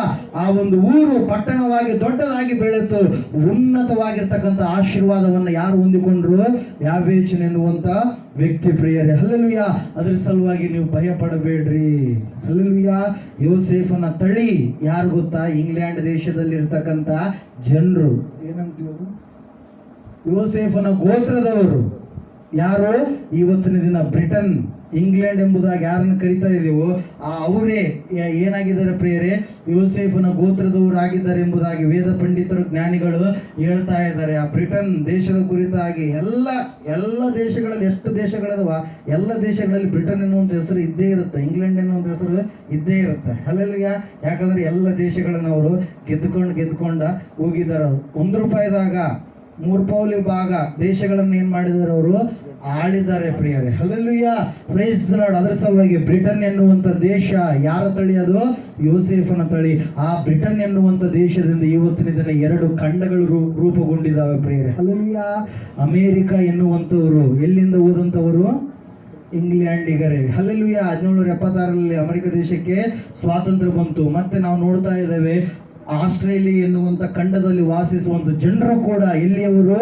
ಬ್ರಿಟನ್ನರು, ಇಂಗ್ಲೆಂಡಿಗರು ಪ್ರಿಯರೇ. Hallelujah, praise the lord. ಎಲ್ಲ ಇಲ್ಲದ ಆಶೀರ್ವಾದಗಳನ್ನು ದೇವರು ನಮ್ಮ ಜೀವಿತದಲ್ಲಿ ಮಾಡ್ಲಿಕ್ಕಿದ್ದಾನೆ. ಅದರ ಸಲುವಾಗಿ ನಾವು ನೋಡ್ತಾ ಇದ್ದೇವೆ, ಯಾವ ಇಂಗ್ಲೆಂಡ್ ಬ್ರಿಟನ್ ಅಲ್ಲಿ ವಾಸ ಮಾಡುವಂತರು ಯೋಸೇಫನ ಸಂತಾನದವರು, ಆ ಸಂತಾನದವರೇ ಜ್ಞಾನಿಗಳು ಎಂಬುದಾಗಿ, ಆ ಸಂತಾನದ ದೇಶವನ್ನೇ ಈ ಎಂದಿಗೂ ಕೂಡ ಏನು ದೀಪ ಅಳಿದು ಹೋಗಲಾರದ ದೇಶ, ಏನೋ ಒಂದು ಮಾತು ಹೇಳ್ತಾರೆ,